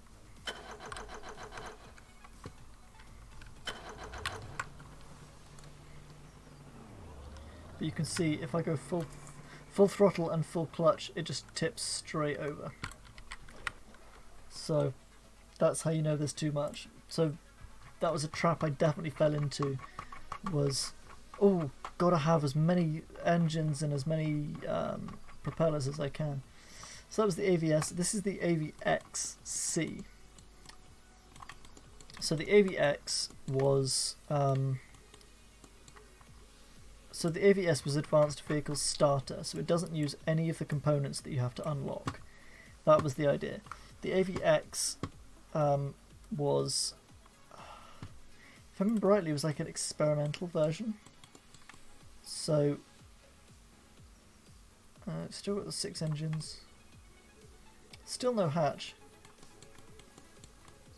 I think I built it in creative mode though, so I don't know exactly why I made the distinction between the AVS and the AVXC, apart from maybe some like small design changes here and there. I think actually on one of the boats you can see I actually attached propellers to the roof. Is it the manatee? No. Well, one of them had propellers on the roof, so that if it flipped over, I could just flip it the right way up again. Which probably should have been my sign to not do that. Oh, okay, so yeah, it is design changes. Yeah, that's exactly it. I tidied it up. Look, you can see on the picture here. Here I've got 2 exhaust pipes and 3 engine intakes. And then, yeah, you can see in the engine room it's a bit of a mess. This is before I figured out about labelling pipes as well. I don't need to label them for using the boat. I need to label them for building the boat. But yeah, the XC has 2 exhaust pipes and a coolant out pipe, and then only 2 air intakes. And I didn't tidy up the engine room, but yeah, so it was just little bits and pieces, like these little life raft thingies. Yeah, literally, they were just like, they were right there, and then every time it flipped over I could just turn them on and whoop, off we'd go. However, because they ran with the rest of the engine, what kept happening was I would stop the boat, and before the propellers had finished spooling down, I would come out of the door and then turn straight into one of the propellers and die. So I very quickly took them off of the roof. Or I might have moved them somewhere else, I'm not sure. So yeah, I'm not going to show everything. So the ERS Serenity was a medevac boat. These are my attempts at a submarine. So actually I'm going to load up the Mark II, not Mark 1. Because submarines are cool. And as you can see, it's dumb as all hell. And again, look at the number of propellers on this thing. Nothing needs that many propellers. Nothing. Not even something the size of the Katyusha would need that many propellers. For some reason I made it in not advanced because I didn't want to fuck about with the pipes.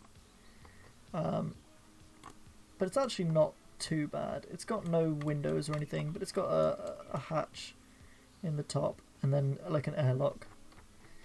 And it's got ballast pumps. So you know, it gets the job done. It wasn't successful at all, but I could get it to sink and then come back up, and that was a start. Dive plane is just a boat with wings which I can force to dive. Yeah, literally as many fucking propellers as I can fit.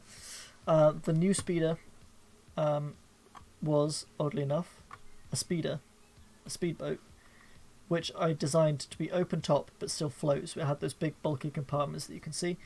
The speedy recovery is, again, this was just after they added equipment slots, so this was for running in, grabbing people and going away again.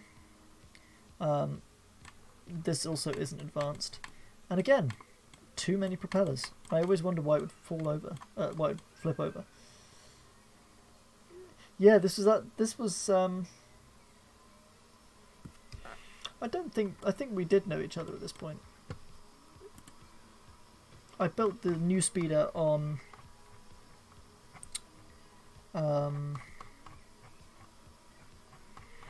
I built it, or at least I last saved it on, the speedy recovery was the 1st of March 2019.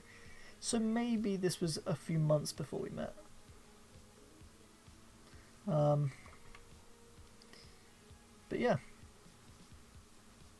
So yeah, that must have been before we met then. So yeah, so you can see also at this point, around about I think it was the King, is where I stopped using the orange and blue RNLI scheme and started using the standard civil shipping red underbelly, green top. The ERS Serenity, I went back and used the RNLI again. Speed recovery, I don't know what I was thinking. This is a pair of tank testers. This is literally just after they added wheels. So this is before tank tracks were a thing. And it was just as awful as it looks. The Gondola Mark 1 was my first attempt at an air vehicle that, like, there's nothing, like, it was a VTOL, so it was a helicopter, but I didn't want it to be like a normal helicopter. I wanted it to be like steampunk kind of... Is it coming up again? Oh man, I'm excited. Well, we'll talk about this off stream.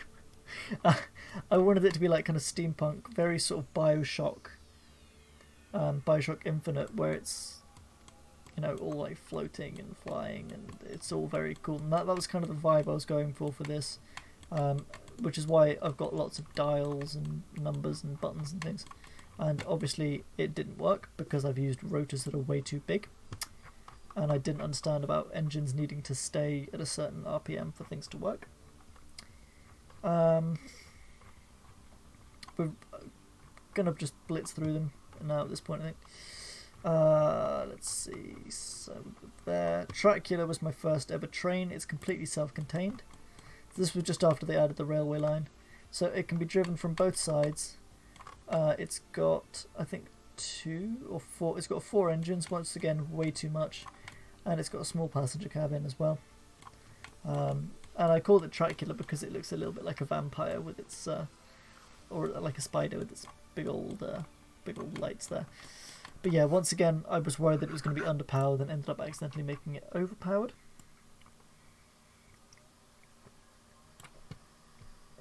This is when I started to make a selection of cars, of train cars.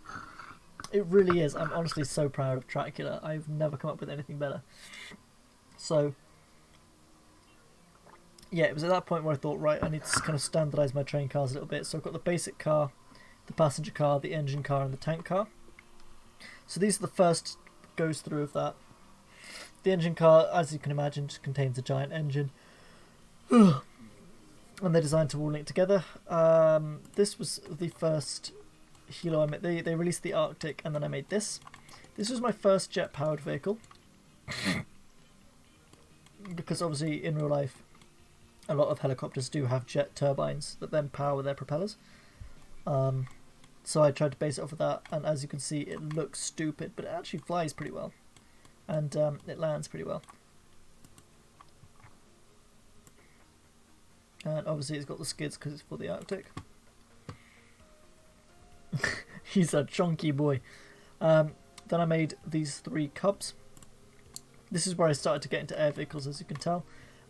In hindsight, this is too big of a propeller, or these legs aren't long enough. So these are supposed to, they were based off of the Piper Cub, the aircraft, the Piper Cub, but also mixed a bit with some Cessna in there. And they get the job done, but not very well. They fly, but they're not going to be winning any awards for speed or maneuverability or anything like that. But I had fun building them, so I made the cargo. So the red one is just so that you can see it in the Arctic. Cargo obviously has no seats, it's just for cargo, and passenger has more seats. The Warbird was supposed to be something like a fighter aircraft, a propeller fighter aircraft. Bare bones is obviously,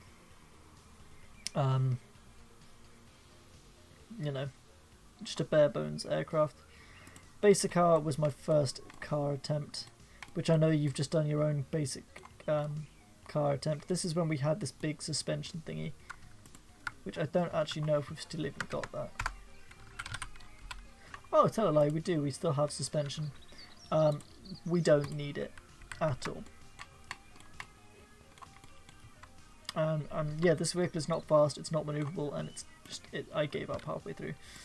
Now we come on to the GRV breadwinner. So this is what the Meliodas was supposed to be. And this is where you can see my ingenuity. So now I've started to hide things in walls, I think. Oh, no, it's a simple vehicle. That's why. It's got a big open bum.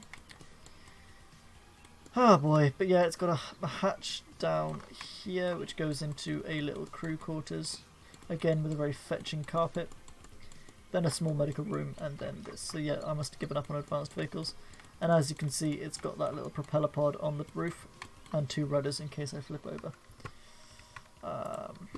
That's a bit disappointing. I really thought that the GRV was an advanced vehicle, but that means I never actually fixed the Meliodas, which means I might have to go back and do that as well. Yeah, no, I really thought that the So I thought that either the AVXC was supposed to have all of the blocks that I could use, so things like doors and hatches and things, or I had upgraded it with the GRV, the breadwinner. But I guess I think I made breadwinner and Katyusha in the same playthrough, and that's a simple vehicles playthrough, so that would explain that. A helo car so I can land helicopters on trains. Forward facing engine car is so I can have it looking in the right way. The Florence medevac I'm very proud of. Again, the first medevac helicopter I ever made from scratch. I took the red... Oh yeah, that was the one with the EOT. That was when I was testing it. But yeah, this one I made based on the red Cub. Not the red Cub, the Arctic Helo. And it's got 3 seats and a medical bed, as well as these 2 slings, which I've never used since. But this is where I started to experiment with things being on tracks. The Meliodas you're talking about is a bit further down.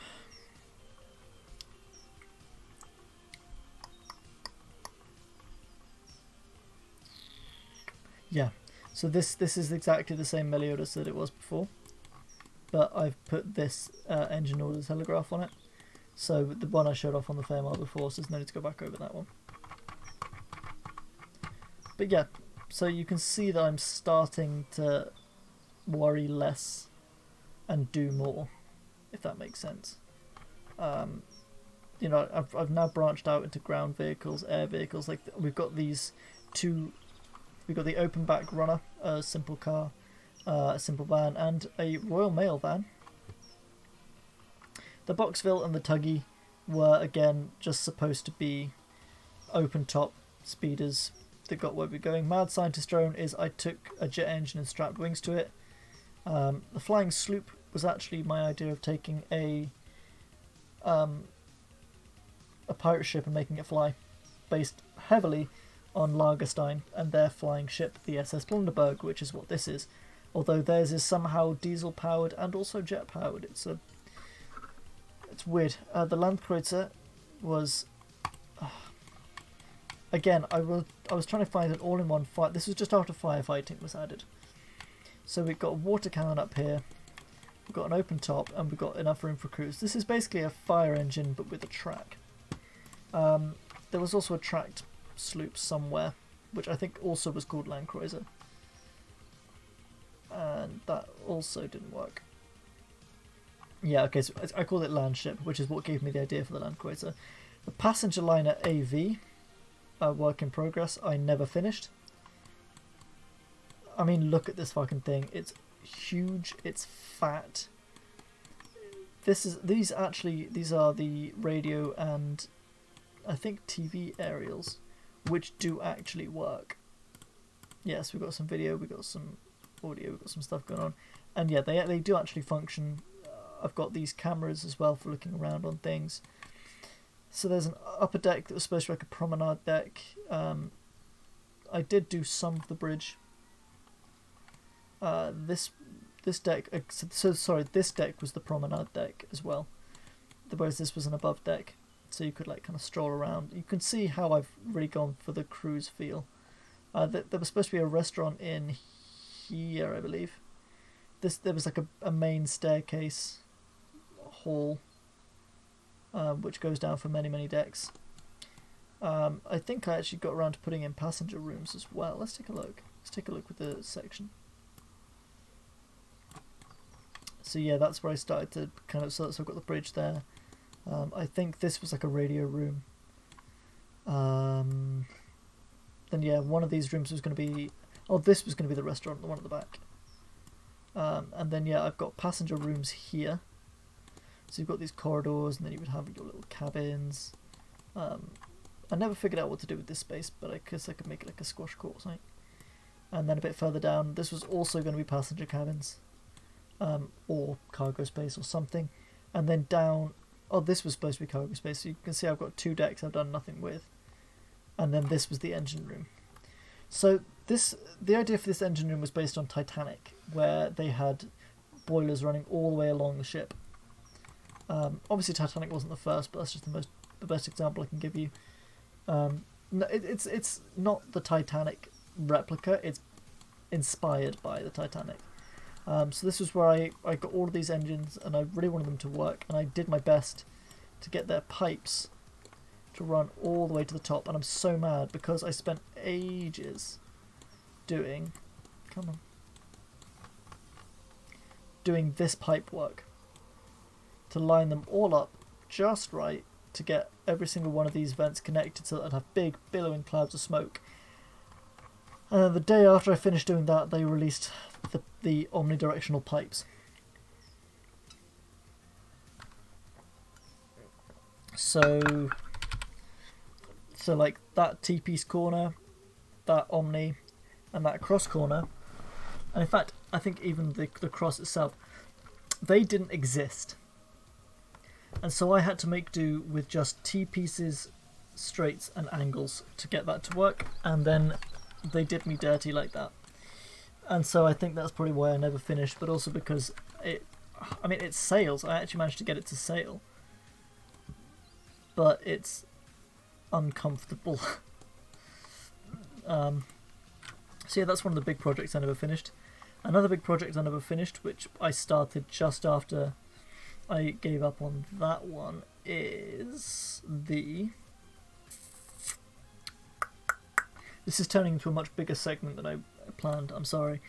It's the hauler. I wanted to have these big cargo doors, which again do actually work. And then the idea was that I'd have this cargo crane so I could lift cargo off of the dock and then move it into the holds. So these holds are all completely separate unless you open the through valves, obviously. So you could carry liquid, you could carry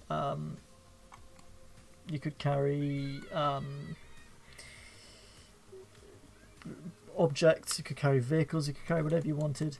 And then obviously I also had like a crew room up here, and then I think I had a bridge down here somewhere. But it was more of a way to test to see if I could get the crane and the doors to work. These vehicles all only have big propellers because I learned that big propellers exist. And this is also the point where I stopped building in survival and started building in creative, because it's a lot easier for me to not have to worry about trying to manage how much it costs or whether I've got the parts or this or that or the other. So let's see. Euronaut, I just stole someone's Typhoon. Sort a rocket, it's a rocket on wheels. Yes, there are rockets in the game. No, I don't use them.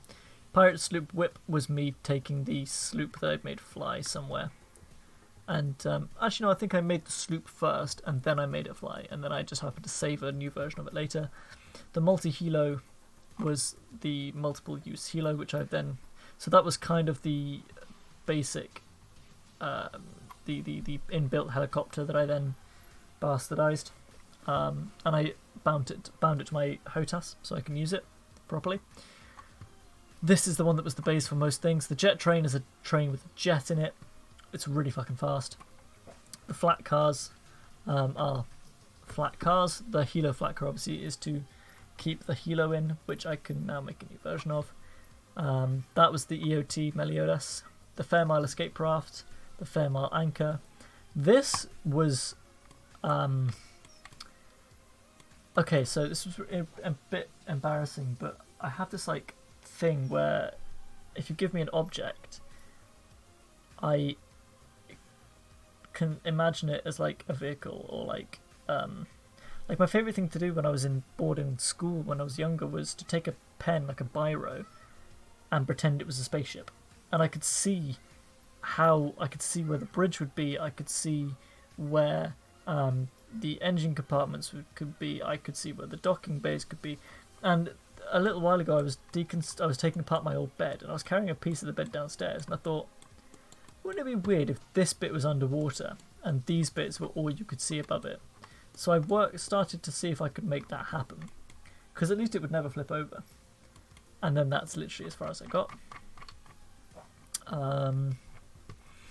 Moving swiftly on from that weird little interjection.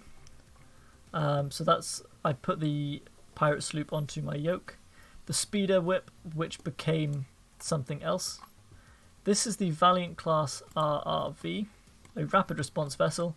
painted in the police scheme, of course. Sorry, the ambulance scheme. Is this the ambulance one? No, this is just general RRV, actually. So this gets me to where I need to be to do whatever I need to do, as long as whatever I need to do is diving. It's got a couple of passenger seats, so I suppose I could use it to evacuate people if I need to.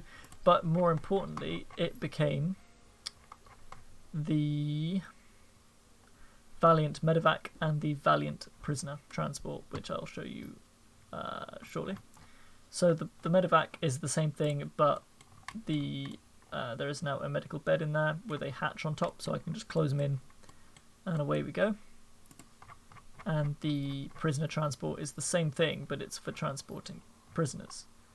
So it's got two separate locking cells, and instead of being laying down on a boat, the prisoners are sat in their little space with a camera watching them so that we can see what's going on. And obviously this is based, or at least inspired by my old job, where I remember I used to work at that escape room, which should be reopening soon. One of our rooms was obviously that prison van, and that really did give me kind of, like, now I know how that works, and it was just like, oh yeah, that makes sense, just give them a little space and make sure they don't break anything. Do I need a prisoner transport? No. Am I glad I've got one? Oh yeah, absolutely. And also, yeah, speaking of propellers, you can see now, this one only has one. It's got one propeller and only one engine, whereas before I would have given it like 8 because I wanted it to be fast. But obviously I've come to realise that that's completely pointless. So by this stage I'm now out of that kind of funk of as many as physically fucking possible. Again, moving on, so the oh god what was I took 2 Valiants and I stuck them together, and then I put a bridge on it with a medical bed. And is that tracks? Oh, okay, so I was trying to make an amphibious vehicle apparently. So I've got olive drab, military olive drab, navy blue, an orange search and rescue roof. You know what? I don't even. Oh god, what? Oh, that's why I called it that. Okay, so clearly I still do have bad ideas. Tractor, tractor. Fire tractor is a fire tractor. Firecopter, again, is one I made from scratch. It's got this little system for putting water in and taking water out. I actually still use this whenever I need to fight a fire from above. I think, unless I made a newer version. And it works very well. Let's see. Moving on. Stalljet, which is a very short takeoff. Technically, that's a misnomer. It shouldn't be stall. It should be VSTO, very short takeoff, but it does not land very short. At least I don't think it does. Basically, I took 2 huge jet engines and I stuck them inside a body. Because at this point I was trying to create a standardized cargo container for myself, and then I wanted to make it fly. There is actually, I think, more evidence of that a bit further on, so I strapped some jet engines to this cargo container and put a cockpit on the front. And this actually is one of my most successful aircraft. Not this specific one. I made refinements to it. Do I actually have... Oh yeah, so you can see a bit further down.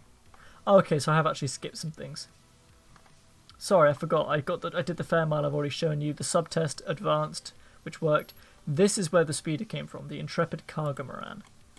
It's a trimaran where, as you can see, I took these cargo containers and I just put them inside a boat. And then I strapped them to another boat. And they worked. DSC was for Donk Sea Cargo, I think. There's an island in the game called the Isle of Donk, and ESHL was it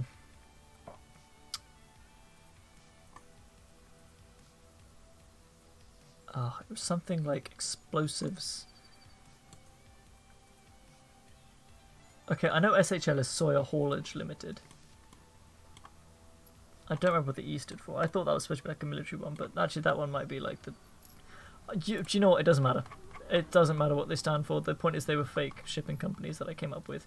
But then they've actually added cargo containers to the game for missions, which involves things like, you know, various shipping companies. That was the basic container prefab. The speed hauler was, what if I took a cargo container and made it into a boat that wasn't stupid, and it ended up being stupid.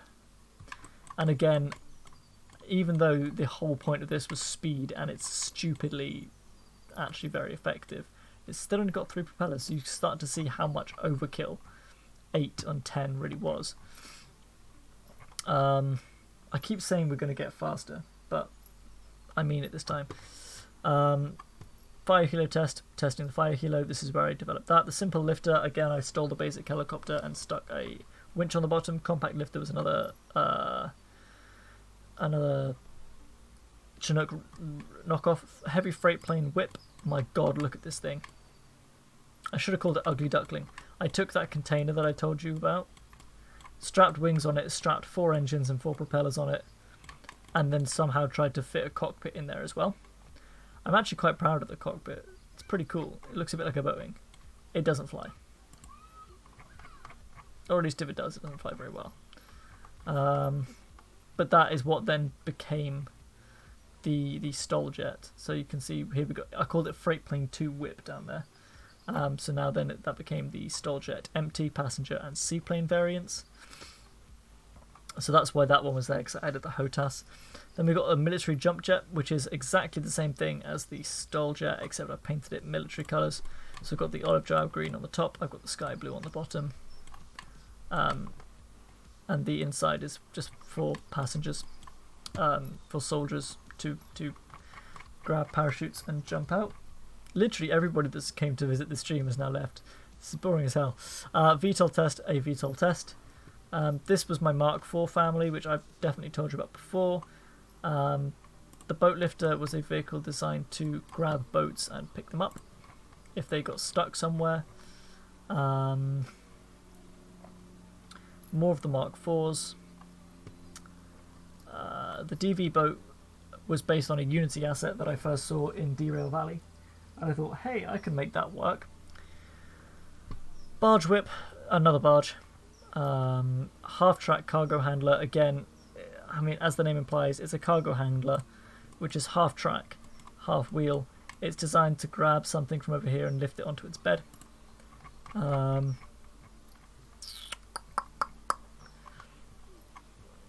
we've got, again, I've made some more train cars. We've got a loose cargo car, a fire car, an advanced vehicles engine car, the millcopter, which is basically the speeder but with less gubbins, a lifter car, which lets you have something on the ground and then it goes on the car and then gets lifted up, so that it's not, so it's basically so that if you can't get it onto the car itself.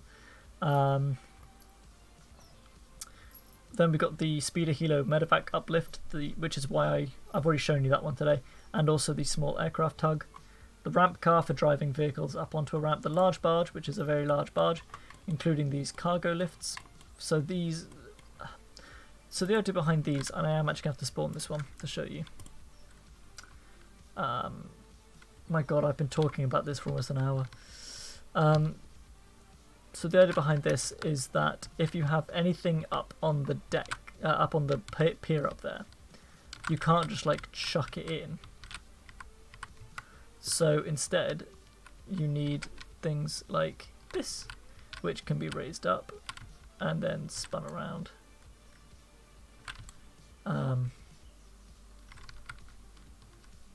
Why isn't this one turning? There we go. And then you can like drive it onto those platforms and then lower it down onto the deck. It did not work as well as you want. I mean, most of this isn't on the workshop. But yeah, you're right. If they wanted to see other people's creations, that's what they'd be doing. But then they also probably wouldn't be watching a stream. I don't know. We're almost up to the modern day anyway, so may as well keep going. So where were we? So the large barge was one of my most recent products. The default container is an exact copy of the actual default cargo containers. These two cargo cranes were exactly what you expect them to be. The cool car is an electric car. The winged forklift was my attempt at making a ground vehicle that could lift up the default containers. The big lifter was my attempt at making an air vehicle that can pick up the big containers. The Mertenaster platform was something that I've worked on for a very long time. And I can't even load it to show you because it's huge. It's literally the entire air hangar's size with 8 jet engines powering 4 huge propellers in order to get it to fly. Because again, I wanted it to be kind of steampunk. It was very cool. The JTV is a tracked vehicle that runs with a jet. The airliner whip and the airliner bi-engine are obviously attempts at an airliner, one with 2 engines, one with 6. As you can see, I fell back into the more engines is better. That was a version of the Mark IV this boat. The water bike was supposed to be a small single seat speedy little boat thing, didn't work. The Sea of Thieves sloop was obviously a replica of the sloop from the Sea of Thieves. The Magenhild platform was my second attempt at something like the Mertenaster, which is why it's... So Magenhild and Mertenaster are both names of weapons from Ruby. Mertenaster being a long, thin rapier, and Magenhild being a big fucking hammer. And the reason it was... basically I wanted a flying container depot, so I could move containers onto it and then fly them around. I'm actually really proud of the Magenhild, and we're going to go over the Magenhild another time because there's still more to be done on it, so that needs its whole own thing. And then basically, yeah, we're up to now. So we've got the fast cat that I showed you earlier. So let me show you this. So this is obviously a ferry. It is actually level with the dock so that you can drive straight on. So if you want to, you can drive up and park on here. Or you can just like park on this cargo lift, which goes down all the way down to a large area under here. There is also a wheelhouse, obviously, and most importantly the passenger deck. So this is almost entirely seating, but there is also a crew room here which is unfinished, and a crew room here which is unfinished, as well as a galley here where people can come up and buy food and drink. It doesn't float very well because of the way that the game works, but I'm actually very proud of it. And then yeah, we're pretty much up to today. We've got the microlight that we made before, and now we're here. So you're welcome for that fun little tour down memory lane / distraction from what we're actually supposed to be doing.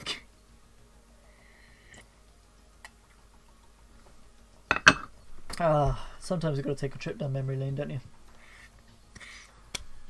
So yeah, obviously not everything I make was good, but every single thing I have made has at the very least taught me something about how to do building ships. You know, like definitely things like the Fairmile taught me how to make a good hull shape. Or in fact, actually, the Fairmile was mostly teaching me how to work from a reference. So you know, going back to an older vehicle like this and seeing what I focused on and what I thought was important. Like I said, I had 10 propellers on this, or 5, or however many stupid propellers I had on this thing. That's too many. I don't need that many. As it is, 4 is going to be too many probably, but I need the 4 because of the fact that I need the maneuverability from the 4. You know, and like passenger space, I don't need this much passenger space. No mission is ever going to give me this many passengers. But that's not the point. It's creative. And yeah, even the aircraft I've made and then never used, they taught me how the system, like you've seen me with test beds, like the one I made earlier. It did nothing except show me how that's supposed to work. But anyway, yeah, let's crack on. So the first thing we're going to want is pump. So we've got a fluid pump and impeller pump, which I can't use I mean, I could use it. It's just that I would need like a motor or something for it to work. Modular engine fluid pump.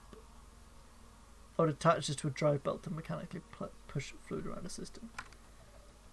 So I probably could pop on a couple of these, just like, but then I'd need the wire, the pipes to go there, and it's gonna be much easier just to have these. Actually, you know what? Let's use the impeller pumps, and then we'll just use some small electric motors. Okay, now which one is in and which one is out?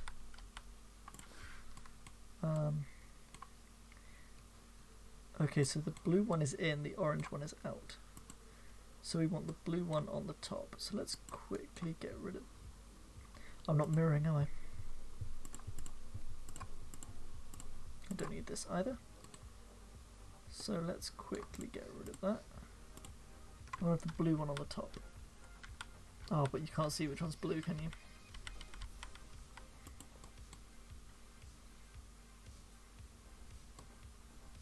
Wait, what? Oh, the yellow one is the torque. That's stupid. That's really stupid.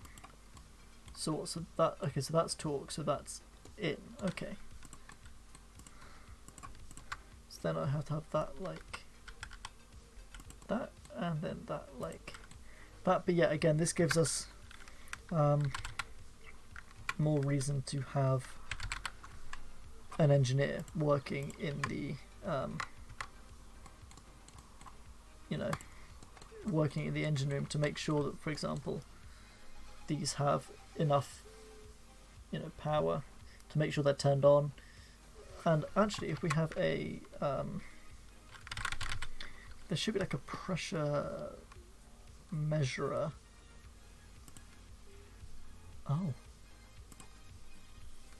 Oh, we have air rams.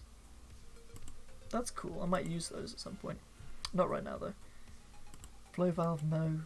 Don't need that. Let's see.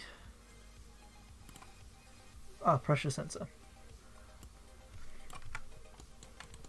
So yeah, then if we grab like some T-pieces. Yeah, like that. Then we can delete this and that. And then now we'll get a readout of the pressure coming in and going out of those impellers, and then we'll know whether or not they're actually doing their job, and we'll know by how much, and then we can play around with the pressure and see how much is necessary for the engine to actually run, because for all I know we only need one air intake, but we need we only need one air intake as long as we then also have some impeller pumps. I don't know, that would be kind of cool to figure out. Okay, so that one comes down here. Then we go into another T-piece. Like this. In that case we grab that. And we grab that. And then we need the pump.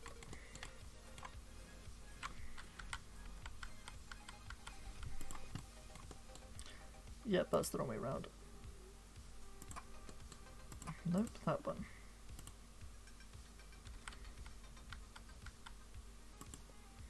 That's the wrong way around again. There we go, that's the right way around. And then we need a small motor.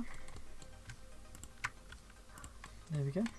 And these will probably have their own battery system as well as their own charger.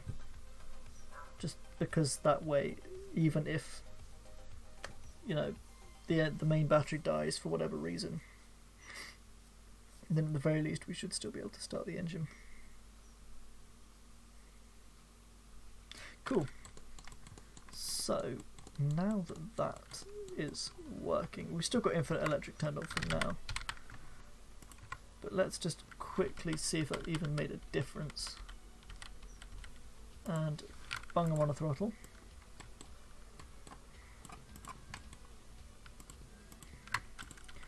And hopefully we should see the whole engine roar into life.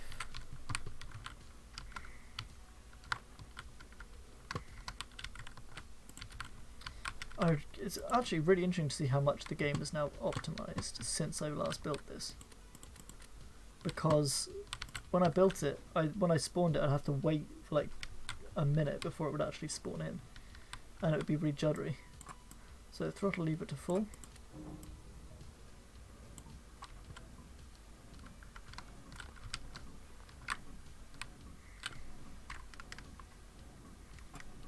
Okay, so we're now getting 6 or 7 litres of air. Okay. So there's definitely more pressure.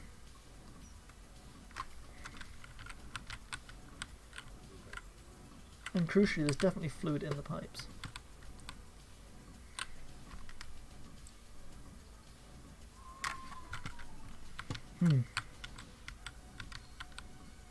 Are we still not outputting exhaust? I don't know, man. I don't know what to tell you.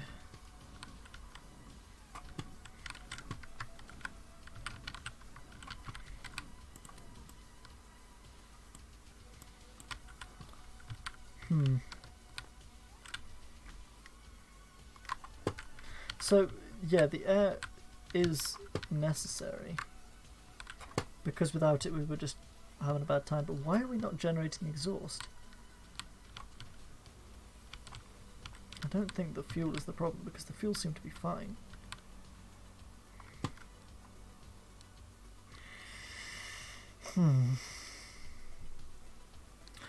Oh my god, we need another test bed. We need another test bed.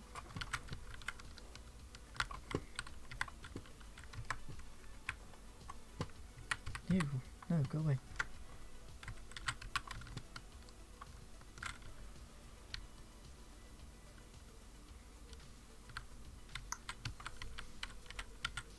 Also, yeah, the reason why that vehicle was doing that is because I had the controller turned on.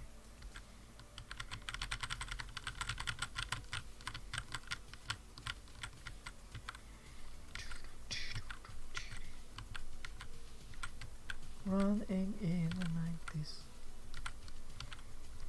Yeah, I mean, we had that problem with the engine that we were testing on, the other day, for a while, and then it turned out to be like a manifolds problem. So I'm hoping that that it is literally something really simple, like the manifolds aren't connected correctly. Because don't forget, we've connected all the manifolds in sequence this time.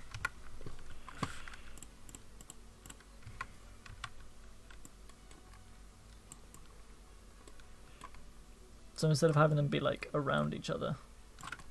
Okay, so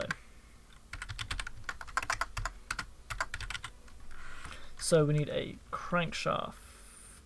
Well, we need a cylinder, then we need a crankshaft 5x5 and a drive belt 5x5 and a starter. You know what? We can do the starter last. So it was 5x5, right? No, so it was like, no, it was 4, not 5. Yeah, because we had 2 for air, 1 for fuel, and then 1 for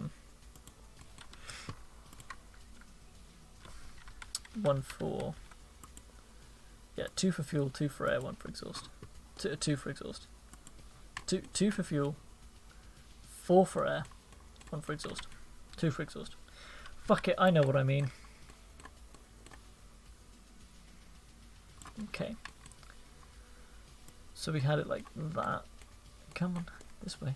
There we go. We had that like that. Okay, so we have that manifold. We have the fuel manifold. We have the air manifold. So exhaust. So we just literally, we had it. Yeah, we had the manifolds on the outside. And then we had the connection manifolds on the inside. So then we need this, this, and this. And so we have a corner like that, and like that, and then we had T-piece here, T-piece here, and then we had straight connections all the way along here.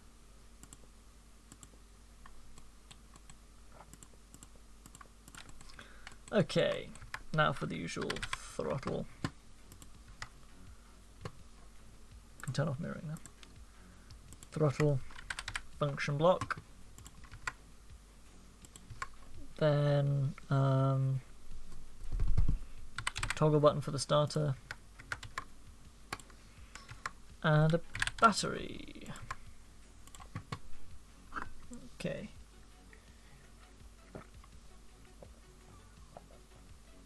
Okay. Oh, and a fuel tank. Well, we'll need fuel tanks. There are 2 now.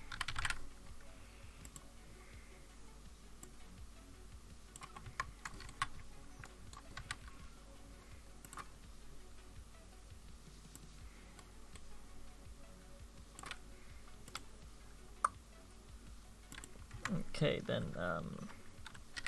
hose connections for the fuel tanks. Nope. And then ports for the air. I'm not going to bother with the pumps right now. And then exhausts. Actually, no, we used ports for the exhausts. That might make a difference for all I know. Okay, so then the logic is x divided by 2.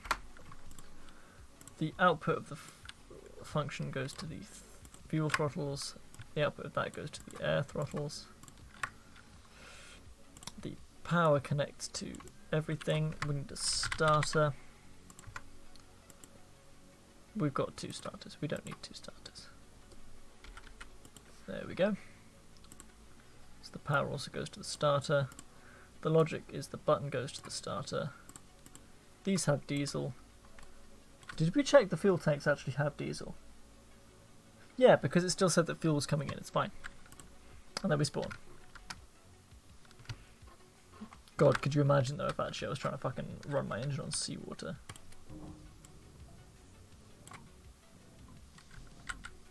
Okay, so it still doesn't start.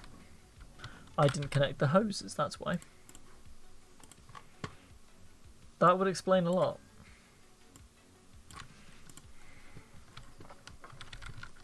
Oh, hoses, by the way, are basically just pipes that move and are easier to use.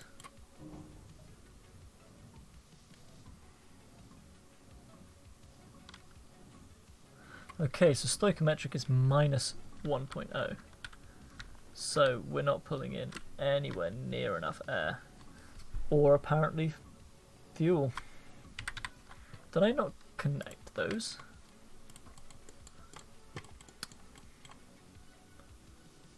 No, as it turns out, I did not.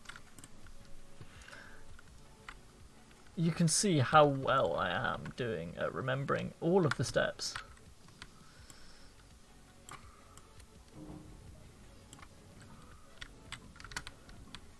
Okay, it made no difference. The engine still doesn't start. Stoichiometric 0.17, which isn't bad. So I don't get why we're not doing anything. Pulling in 5 fuel and 0.4 air.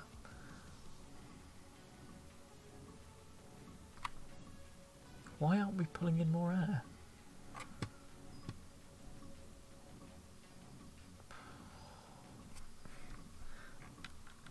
This is going to sound stupid. Do we need more starters? That wouldn't be a thing, right? No, that wouldn't be a thing. I don't understand. I've got fuel. I've got air. I've got exhaust. Why am I not getting in? I think it might be the connections thing. I genuinely think that it might be that they're not connected properly. Oh my god. Each one is connected, but each side isn't connected, is it? Right, so let's use one of the air ones to bridge the gap. Because nobody needs this much air.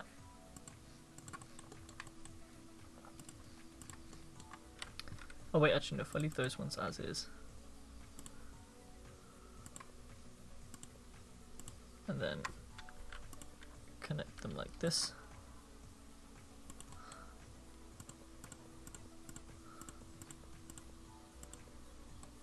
Ignore how stupid this looks. There we go, both sides are now sharing.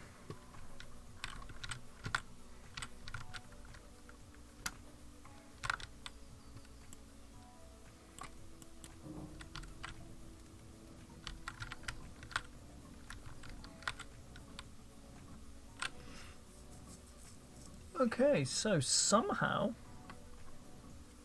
that's worse.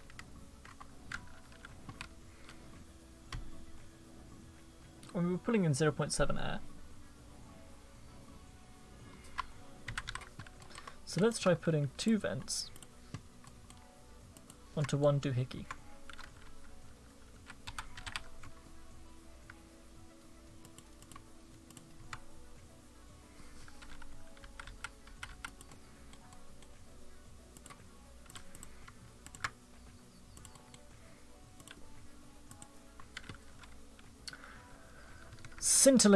Scintillating problem solving going on right now, guys.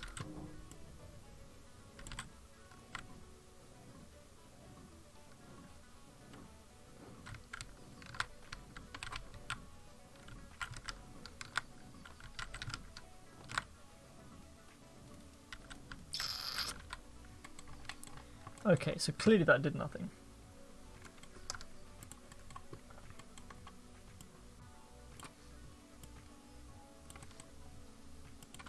Okay.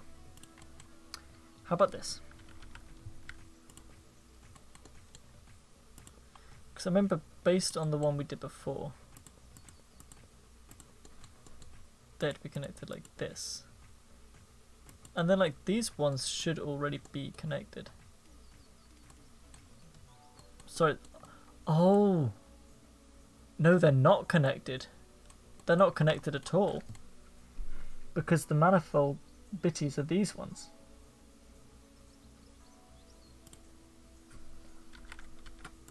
So yeah, these ones actually aren't connected. Like they were connected before when I had them running in sequence. So when I had them all running along like this, they were all connected. But now you see this one and this one aren't connected. So I need T-pieces.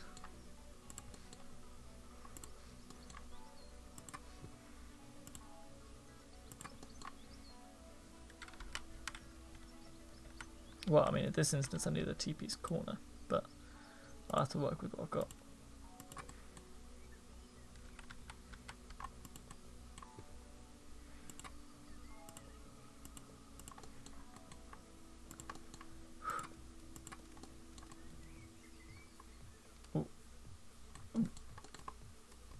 What? Oh, okay, so this one needs to be a T-piece. There we go.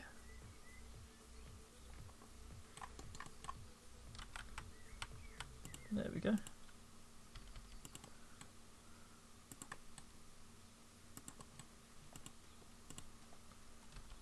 Okay, now, in theory, every single piston is now directly connected to every other piston, right? Because this one is connected to that one through that line. This one is connected to that one by going like through there and across there. So in theory, this should now work. Or at least if this doesn't work, then the connections probably aren't the problem.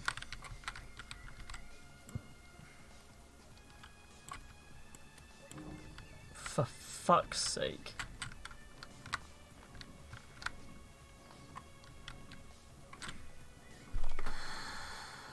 Ah.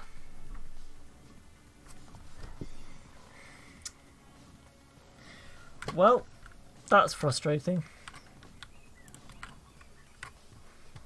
Either way, I have got to go and do a little wee-wee.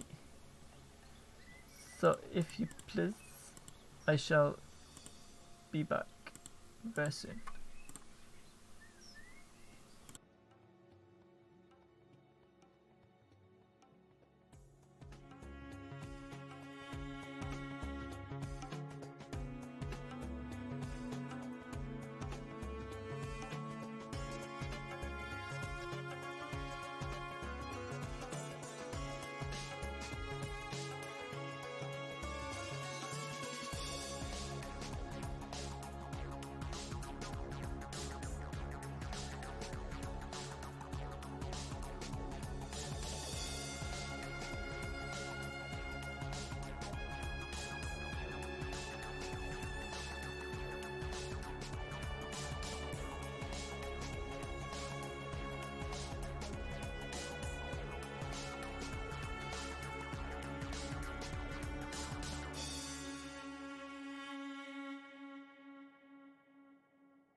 Okay, so you're about to get a very interesting look at my process. Okay, so here's what we're going to do. First thing we're going to figure out is this a problem with the fact that it's a 5x5, or is this a problem with it being like, you know, just a quirk of like how the manifolds work, or like whatever. So what we're going to do, we're going to extend the test bed, not that much. Okay, we're going to extend the test bed, and we're going to build the exact same thing in 1x1s. Okay, and then if it works with the 1x1s, then we know that it's not. Oh wait, we can't do the 1x1s because we need 2 manifolds on each. Well, let's build it as close as we can with the 1x1s. So it's 1, 3, 4, and then it was the 1x1 pistons, wasn't it? Well, actually, I can still do it the same, because if I stand it up a bit. Okay, it's the 1x1 crankshaft. 1, 2, 3, 4. And then the 1x1 pistons. Where are they? Cylinders, sorry. 1, 2, 4. Although, actually, yeah, they can't be connected normally. So I'm going to have to extend it out a bit, because they need to only be connected through the manifolds in order to be the same as the large engines, because obviously that's what we're testing, is the manifolds. And whereas these pistons have the manifold connections on all sides, the large pistons have these weird little circles instead for some reason, which I don't believe actually are any kind of connection at all. So I'll use the underside to represent like whatever these are, so that'll be a fuel one for this one, and this one, and an exhaust one for what? For this one and this one. Then this one gets an air one. There we go, like that. Okay. And then we will use the manifolds to connect them in the same way, which is to say basically in a circle. So these ones will go like that. These ones will go like that. And then we'll have like that, like that, like that, like that. We'll grab these straight ones, put them in there like that. Okay, and then these ones will need the curves.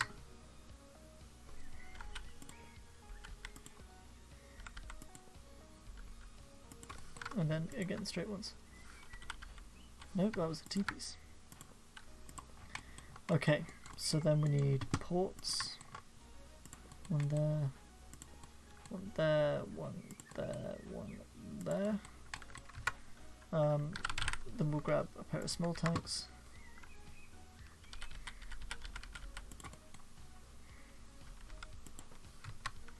And then the hose connections. Hops! The hose connections. Like so. I may as well have just done actual pipes at that point.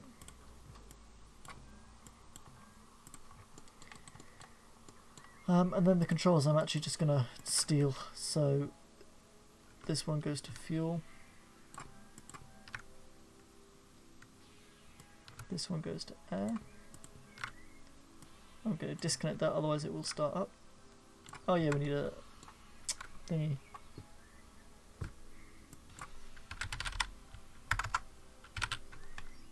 Okay, so there we go, like that, and then a starter.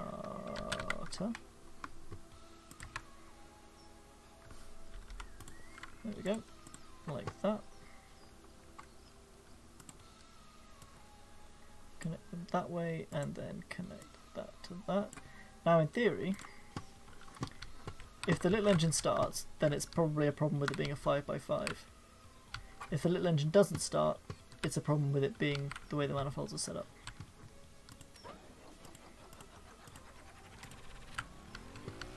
And straight away you can hear the little engine has started up just fine.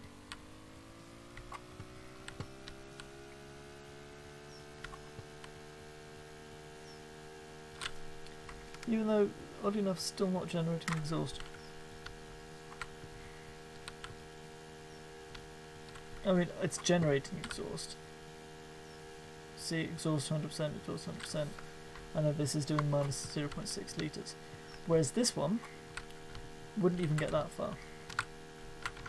And I truthfully cannot figure out why. So these are all connected. They definitely are, because these are all connected.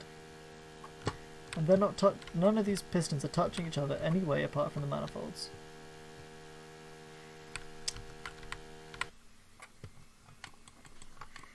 Okay. Right, in that case, I'm going to grab another pair of air manifolds, put that one there and that one there. Another T-piece.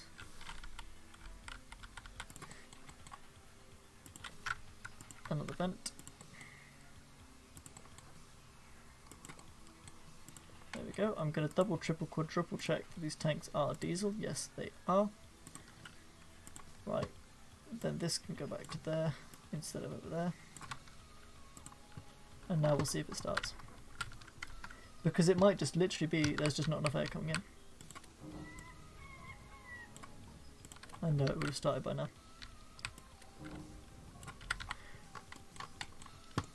Okay, stupid idea, worth a try. A whole bunch of starters.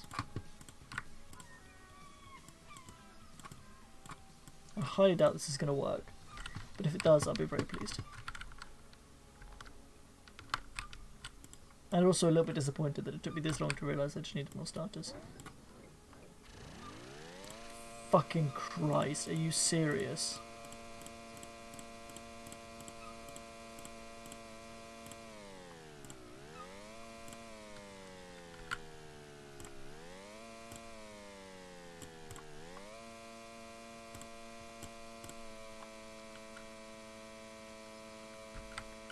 Okay, so the answer to the question why wasn't the bloody engine starting was not enough starters.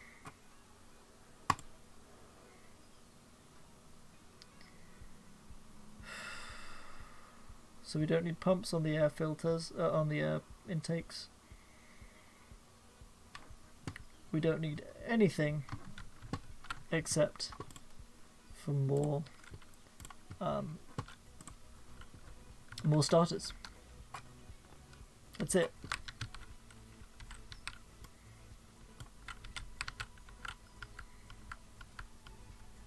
Let's pull this outside.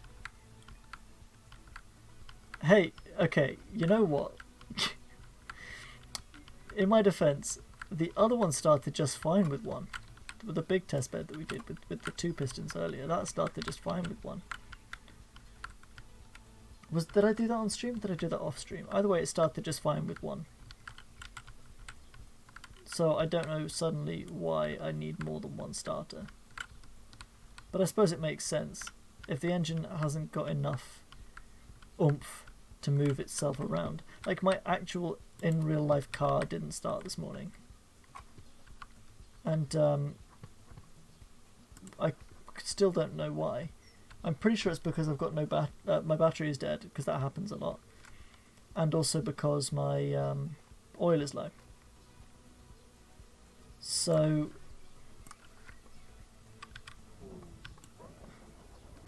I'm going out to go and pick up a new battery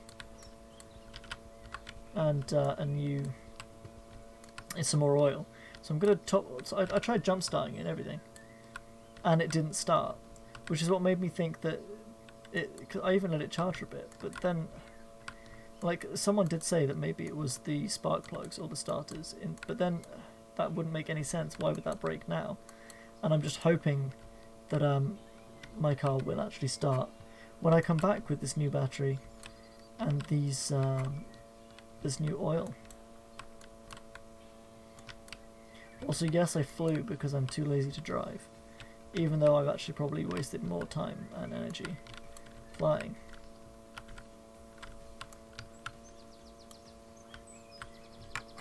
Oh yeah, so this is the changes I made to the Salty Bird. First of all, it's no longer named the Mazzaspin, because as funny as it is, that's it's a bit of a niche gag. But also, as you can see, I've added these 2 wheels to the front and this 1 wheel to the back, like I said, so I can turn it around and pull it around as I need to. And so it's got that little handle on the front, and that's it. That's the only changes.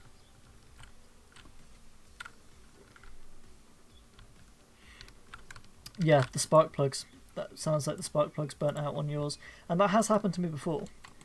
And I haven't checked my spark plugs, but I know I need a new battery anyway, because my car used to die every sort of week or two. So I know that the battery is unreliable. So I'm not too disconcerted by needing to go out and get a new one. And the oil's been low for a week. I'd need to do that anyway. Even without the, you know, even without the battery being a problem, I still need the new oil. So, we've been alive now for 3 hours. Obviously including my normal 5-minute countdown. So let's give this a shot. Connect up the other starters to the power. Connect up the other starters to the button. And then if this engine does actually kick into life... Oh, and I'll delete all of this mess. I didn't save the mess. Oh, that's alright then. Don't need to delete it if I didn't save it. I'm going to save this though. We'll give it a try, and then next time we do a storm mode stream, we can not focus on spending half of the bloody stream going through all my old builds.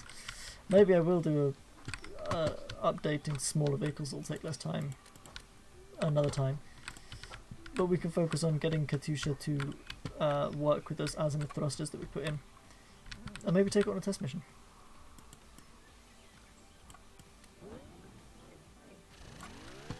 So she runs.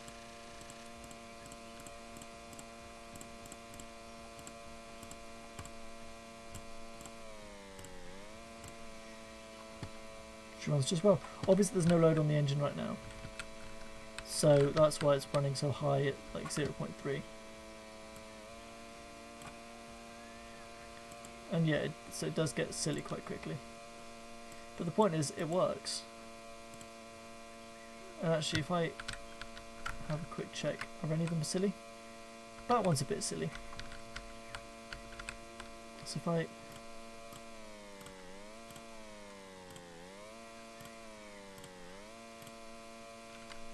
Oh, that'll do. So if we head back upstairs, we should be able to see whether or not the air and the... Yeah, you see, so we've got these lovely big plumes of exhaust coming out the back. That won't cause anybody any problems ever. I also want to check that the...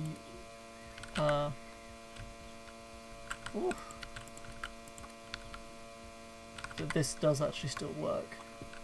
So A and D swings it around like that. So as you can see, it can go all the way out to the back or all the way forward, but it is limited to only being on the port side of the boat, which is funny considering how pretty much all the boats spawn facing the wrong way. So you can see that I can move the crane itself forward. I should turn that engine off before I sat down.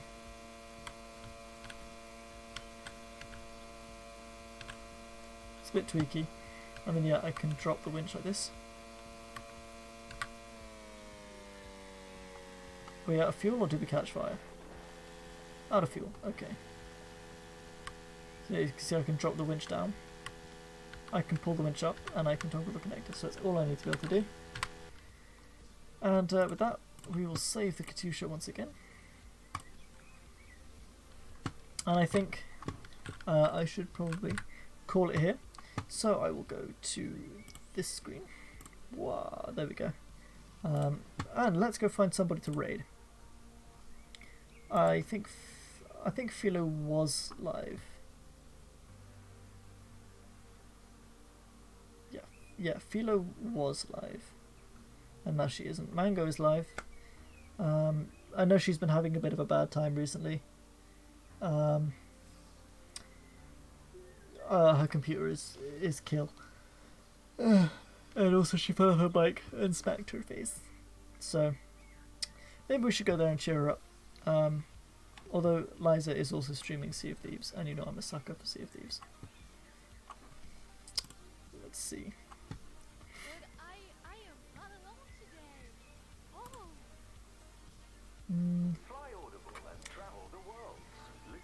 I think we will raid Mango. Yes. Yes, that's what we will do. Okay, so go to my own channel first. Okay, so boys, here's what we're going to do. We're going to do /raid. Oh, first of all, Penguin raid message. I can't spell. Okay, so I'm going to edit this slightly, so I don't copy this one just yet. So I want this. And then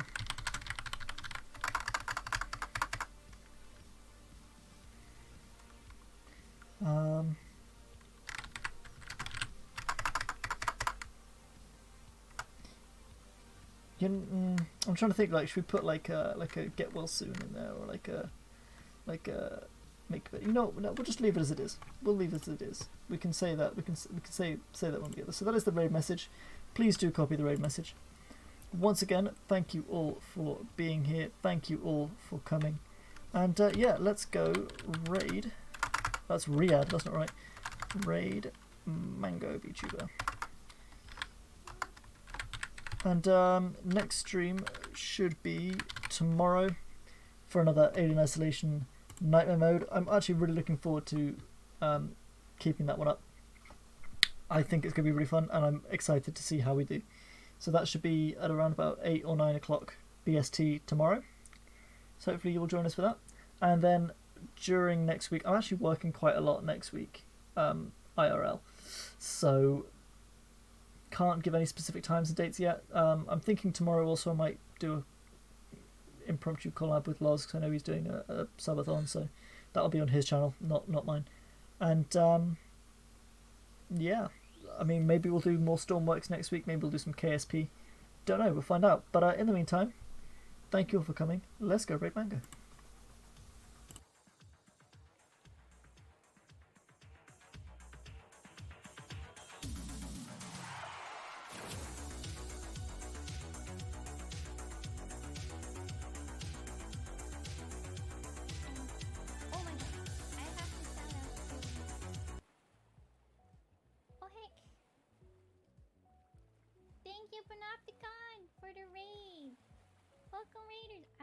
You guys can hear the alert sounds.